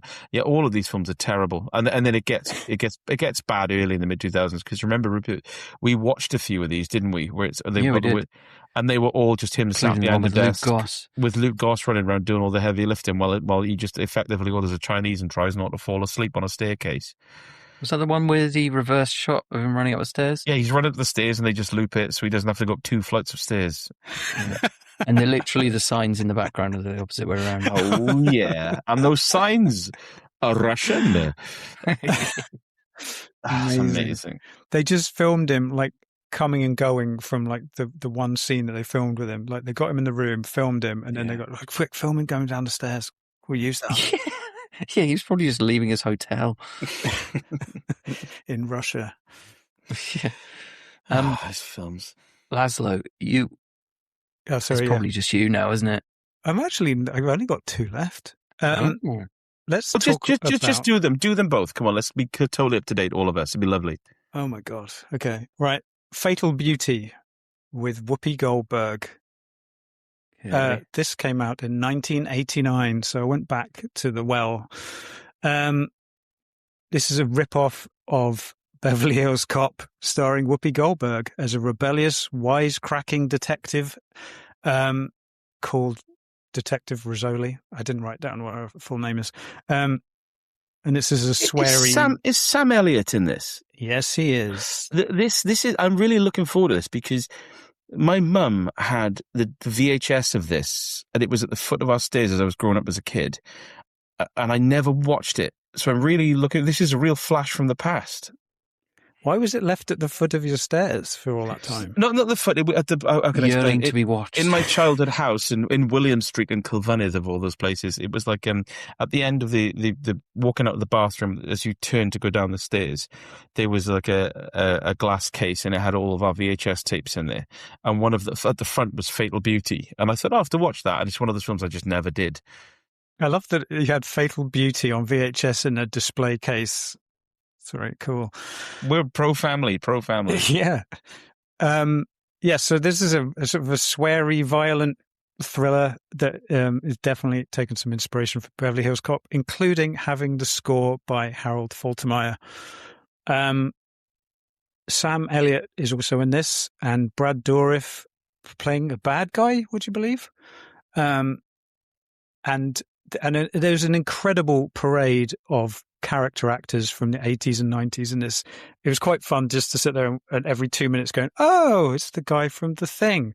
Oh, it's the guy from Con Air. Oh, it's the guy from Predator 2, and so on. Plot-wise, it doesn't really warrant a mention. The gist of it is that there is a botched batch of drugs called Fatal Beauty which gets people super high, but then ultimately kills them. And Whoopi Goldberg is vaguely responsible for it getting out in the open, so she feels bad and particularly driven to try and get this batch of deadly drugs off the streets.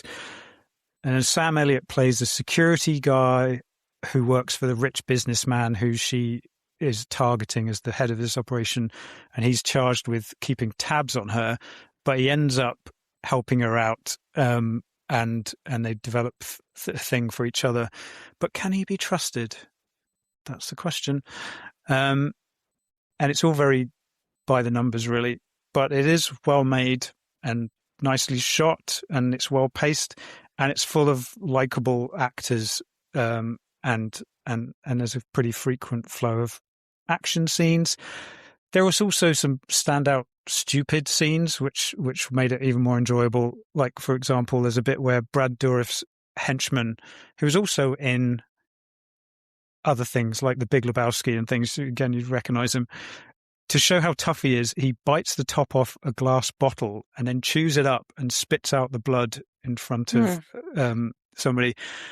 And I was sitting there thinking, seems self-defeating. Yeah, I was like, I mean, no matter how tough you are going to need immediate hospitalization for that little stunt. It's like when Gary Busey just burns his own arm in Lethal Weapon. Yeah, exactly that.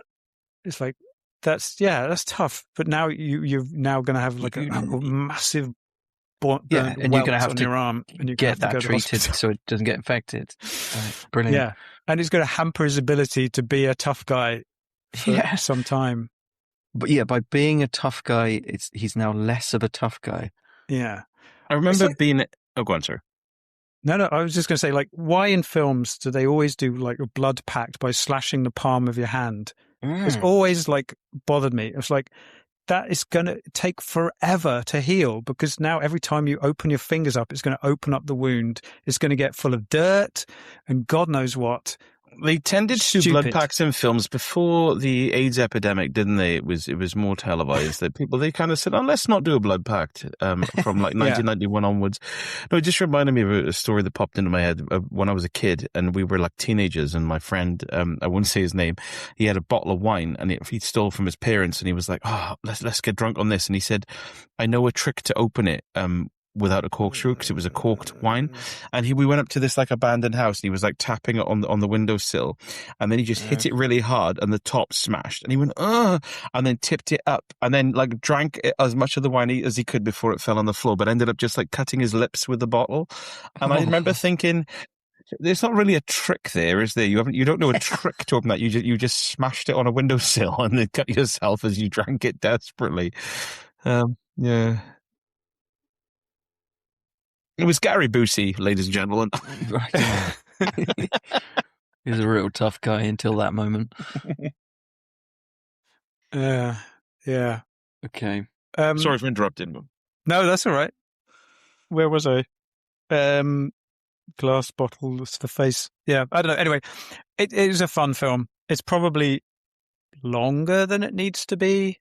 And there's a scene towards the end where Whoopi like drops the kind of tough gal facade, and it feels like it's having a stab at doing something more meaningful, maybe targeting some sort of acting awards thing with this one scene. When I was sitting there thinking, this is when you should be ramping up to the finale and not getting all weepy and introspective. It doesn't really fit. But Sam Elliott is very handsome and charismatic with this, and they make a weirdly believable pairing. Like, it gives them enough time together where she gives him loads of shit and he kind of like gives her shit back, and then they kind of go through some rough spots and then team up together, and she's funny and he's charming, and you're kind of like, they're an odd couple, but I buy it. So yeah, for them alone and for the sort of generic action fun, it's worth a watch, I'd say. It's directed by Tom Holland, who did not that one, who did Fright Night and Child's Play. I was going to say, I gather that the director's a horror guy, which is there's hints of that, because there are moments of violence in this where I was like, that's a bit like full on for what is otherwise a pretty fluffy action, cop thriller. But Are there moments like hinting about Thriller in 1996 where, like, in one scene, Robert John Burke wanders on, rubbing his stomach and saying, "I quite fancy a cherry pie"? Does that happen? That film isn't not very that good. I can recall. I might have to watch this. Where was this? If you say no, TV, I swear to God. It was on Prime, of course. I am gonna 100% watch this because my mum went through a phase of loving Whoopi Goldberg, but of course I'm old enough to appreciate it now. I would have just sort of like a woman holding a gun, pull the other one when I was a teenager, but now I understand it's it's doable. I'd be interested to get your take. I've never thought of Whoopi Goldberg as being attractive, but I kind of fancied her a little bit in this film. I remember fancying her in Jumping Jack Flash, was it? That's another one. That's partly, I don't know why we were talking about Jumping Jack Flash the other week, and that partly inspired me to stick this on. I think it was because we were talking about what's his name turns up at the end as the voice. Oh, God. Famous British actor. Charles Dance? Peter Cushing. No. Oh, my God. Who's the guy who was the bad guy in James Bond, where he's like a media mogul? Fuck me. Oh, Jonathan Pryce. Jonathan Pryce. Like, he turns up at the end as like the voice of the guy who's been talking to her through the computer in Jumping Jack Flash. This has got quite the cast because you've got Whoopi Goldberg, Sam Elliott, Ruben Blades, who's Total Pro. Yeah. You've got Brad Dourif, MC Gainey, James LaGrosse, who's from Thursday, which is an underrated, nasty film. And I saw someone else as well, Fred Asparagus. What an unfortunate man. He is also. He looks like a man who has never eaten an asparagus when I look at the picture of him. There'll be people in this as well beyond that you go, oh, yeah, that guy. I don't know any of their names, but it happened all the way through. It was like a roller coaster of familiar faces. I may have to watch this tonight. It might have to happen. I know I've got a glass of wine left. This is like a thing from my childhood. This is like when I watched The Hero and the Terror. No, sorry, it wasn't that. It was it got hold of a really unusual Chuck Norris film a couple of years ago. Was it The Hero and the Terror? Hellbound. And it was a terrible film, but it's like when I watched my granddad, it was really deeply emotional. I can imagine this will be the same. So yeah, I might watch that. No. And you had another film as well. Sorry, Lazlo. Yeah. Have we got time? I could save it. If it's fresh, I just know what it's like for the podcast to end, and you think, oh my God, I watched that 2 months ago. It's crumbling in my brain. Okay, I'll try and rattle through. I watched Sisu, Road to Revenge, which is the sequel to Sisu.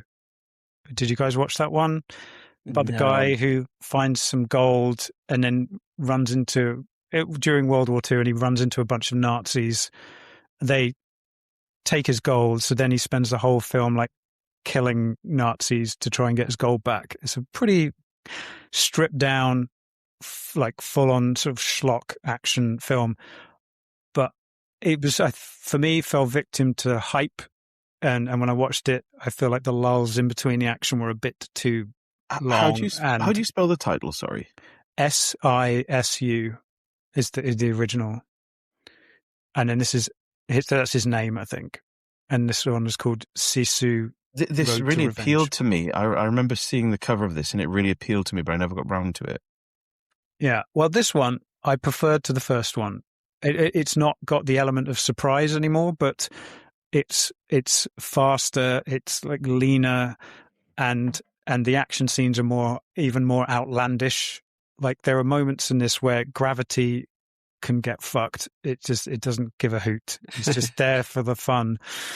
This time there are people in this film, Lazlo. Oh yes.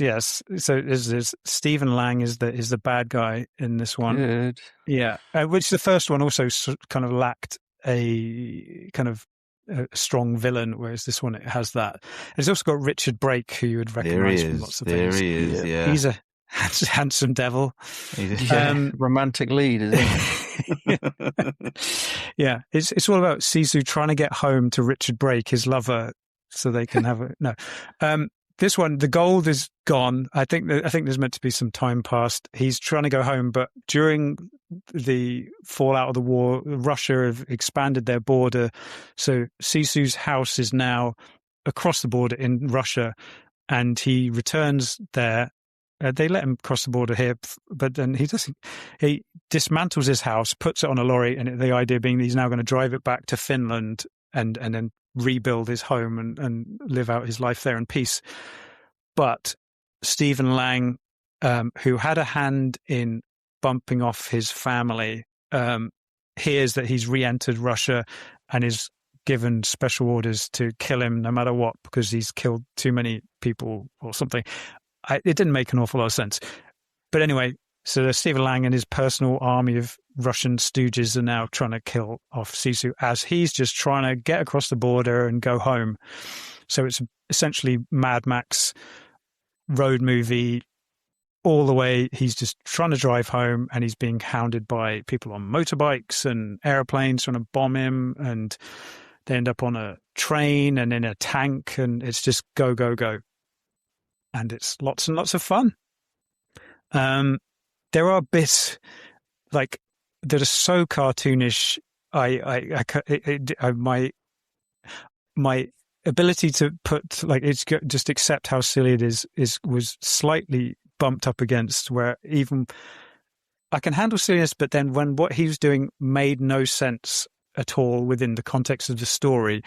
For example, he's in a tank and he's got to get across the border, and the border is like full of guys with machine guns who are all firing at the tank. But instead of just shooting at them with the tank or just driving through them, because he seems to be pretty much bulletproof, he's rigged the back of the tank with explosives, which he then triggers, and it flips the tank through the air, it spins through the air, and then lands on the other side of the border. But then he's fucked. Like, the tank is fucked. He's like grievously injured. So then they just drag him out of the tank and arrest him. And you're like going, I don't know, from a script perspective, it just coherent storytelling, it didn't make any sense for him to do what he did just for the sake of a kind of a naff gag about sending the tank flying through the air. Anyway, there has its moments like that where I was just scratching my head rather than being fully immersed, but they're few and far between because the rest of it is just bonkers, fun, bloody, like outrageously bloody shooting, killing, blowing up, stabbing. Yeah, all good fun. So we should watch both movies. Yeah, definitely watch the first one if you're interested, because it's kind of sets it up, and then this one is just the slicker, more all action sequel. That's it's probably more fun ultimately. Richard Brake was born in Ystrad Mynach, and he now lives in California. I'll have to email him and say, why would you move from Ystrad Mynach to California? Is it because the difference is negligible? Is it because Ystrad Mynach consists of a Chinese, a laundrette, and a cafe? And then there's other things. He said, well, I was going to go to Aberdeen, but I thought I'd go further afield. Hollywood would like move heaven and earth to like make their films in Wales just to have him in them. He in every film I've seen him in, his face has character and his voice. It's so rich, and he's such a what's the word I'm looking for? Craggy fuck. Like a not sardonic. He's got like a presence where it's just sort of this bubbling and pleasantness that you know something bad's going to happen. He was just contemptuous. I watched like a sneering hate. I watched. It was when I was going through a load of horror anthologies, and there was one where he was the one around a campfire, like telling the stories, and it was just the best part of the film because, of course, everything else was just like lower quality acting than him being Richard Brake because he's from Ystrad Mynach, fellow Welshman. So yeah, it's a bit of a late one. So okay, we'll move on to the Arkansas now, I guess. So we've got well, actually, we're going to do our films of the week first. Oh yeah. Because I guess that would be, for me, I had Shade bestseller, Mortal Kombat 2 and Dark and Stormy Night. I'm going to say Mortal Kombat 2 for me was like, in terms of actual quality, Wuthering Heights.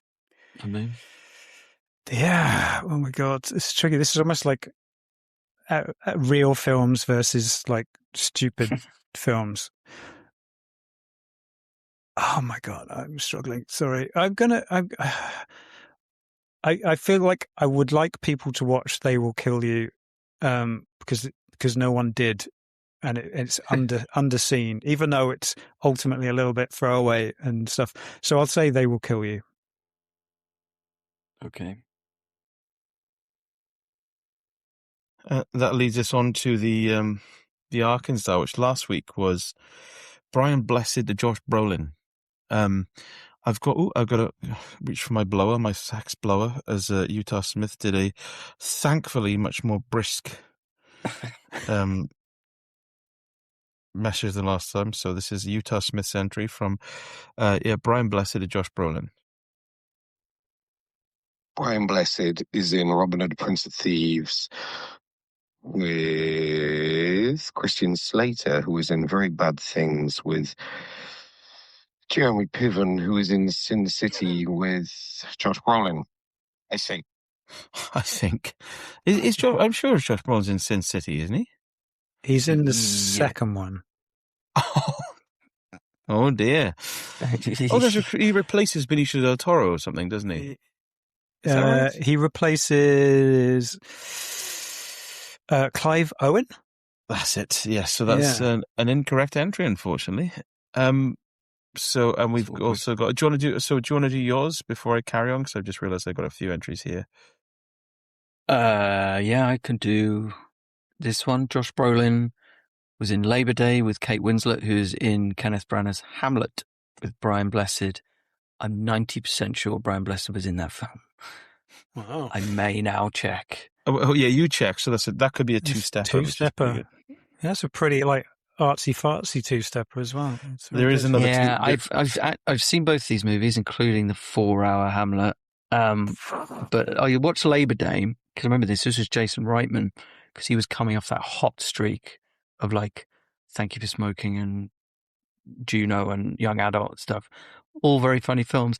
Labor Day is not a funny film. It's about this hot single mum being taken hostage by an escaped convict.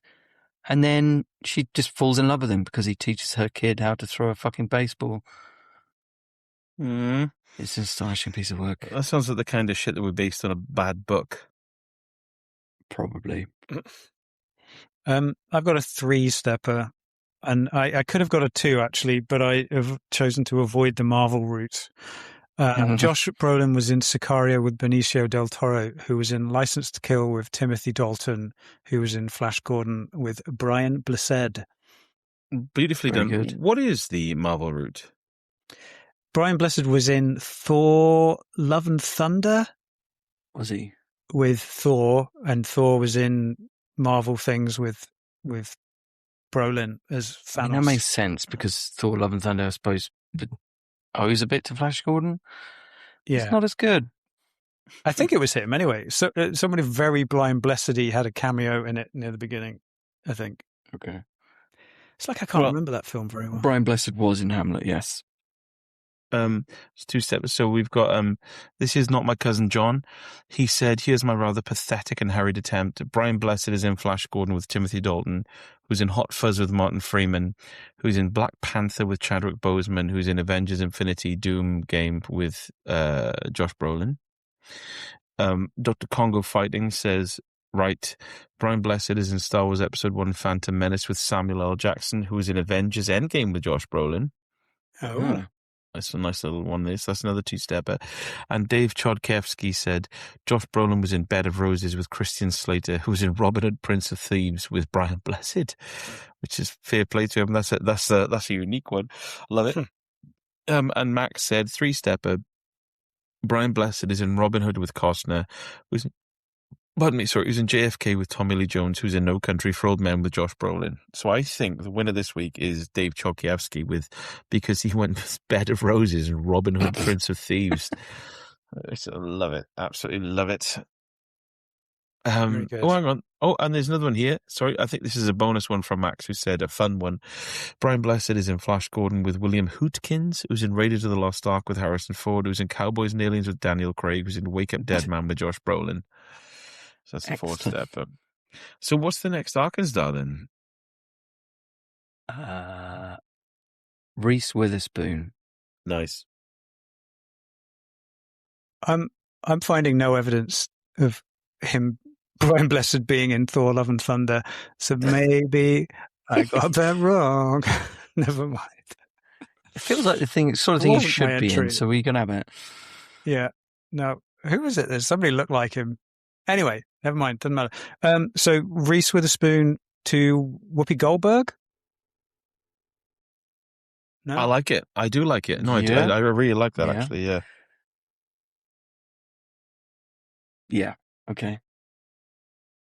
By the way, Lazlo, with your mention of Whoopi Goldberg earlier on not finding her attractive, that's two African-American women you mentioned today that you've never found attractive. I don't know if that means anything. Just thought I'd throw it out there. I who was the other one? I said I definitely fancy Zazie Beetz. Yeah. I think he said he didn't fancy a Japanese middle-aged man. Oh, that was it. Yeah. So Yeah. I So think still my views on you racist. are pretty cemented on what you're saying, really. I like that. So yeah, the next Arkansas is Reese Witherspoon to Whoopi Goldberg. Again, feel free to send your entries to me at kinokingdom@protonmail.com. And as usual, we're going to end with a bit of an ASMR section. And just to wind everyone down, today we're going to be talking about a list of British Isle species extinct during the Holocene. And we'll start with reindeer, wolverine, Arctic lemming, steppe lemming, narrow-headed vole, steppe piker, Arctic fox, wild horse, Eurasian elk, tundra vole, aurochs, walrus, brown bear, Eurasian lynx, wild boar, Eurasian beaver, grey wolf, great-ear mouse-eared bat, common crane, corn crake, Dalmatian pelican, gadfly petrel, Eurasian spoonbill, great auk, great bustard, Kentish plover, little egret, pied avocat, great-backed shrike, western capercaillie, white stork, Eurasian wryneck, white-tailed eagle, Lanna falcon, western marsh harrier, Eurasian goshawk, red kite, osprey, Eurasian eagle owl, European pond turtle, agile frog, moor frog, pool frog, and finally, the European tree frog.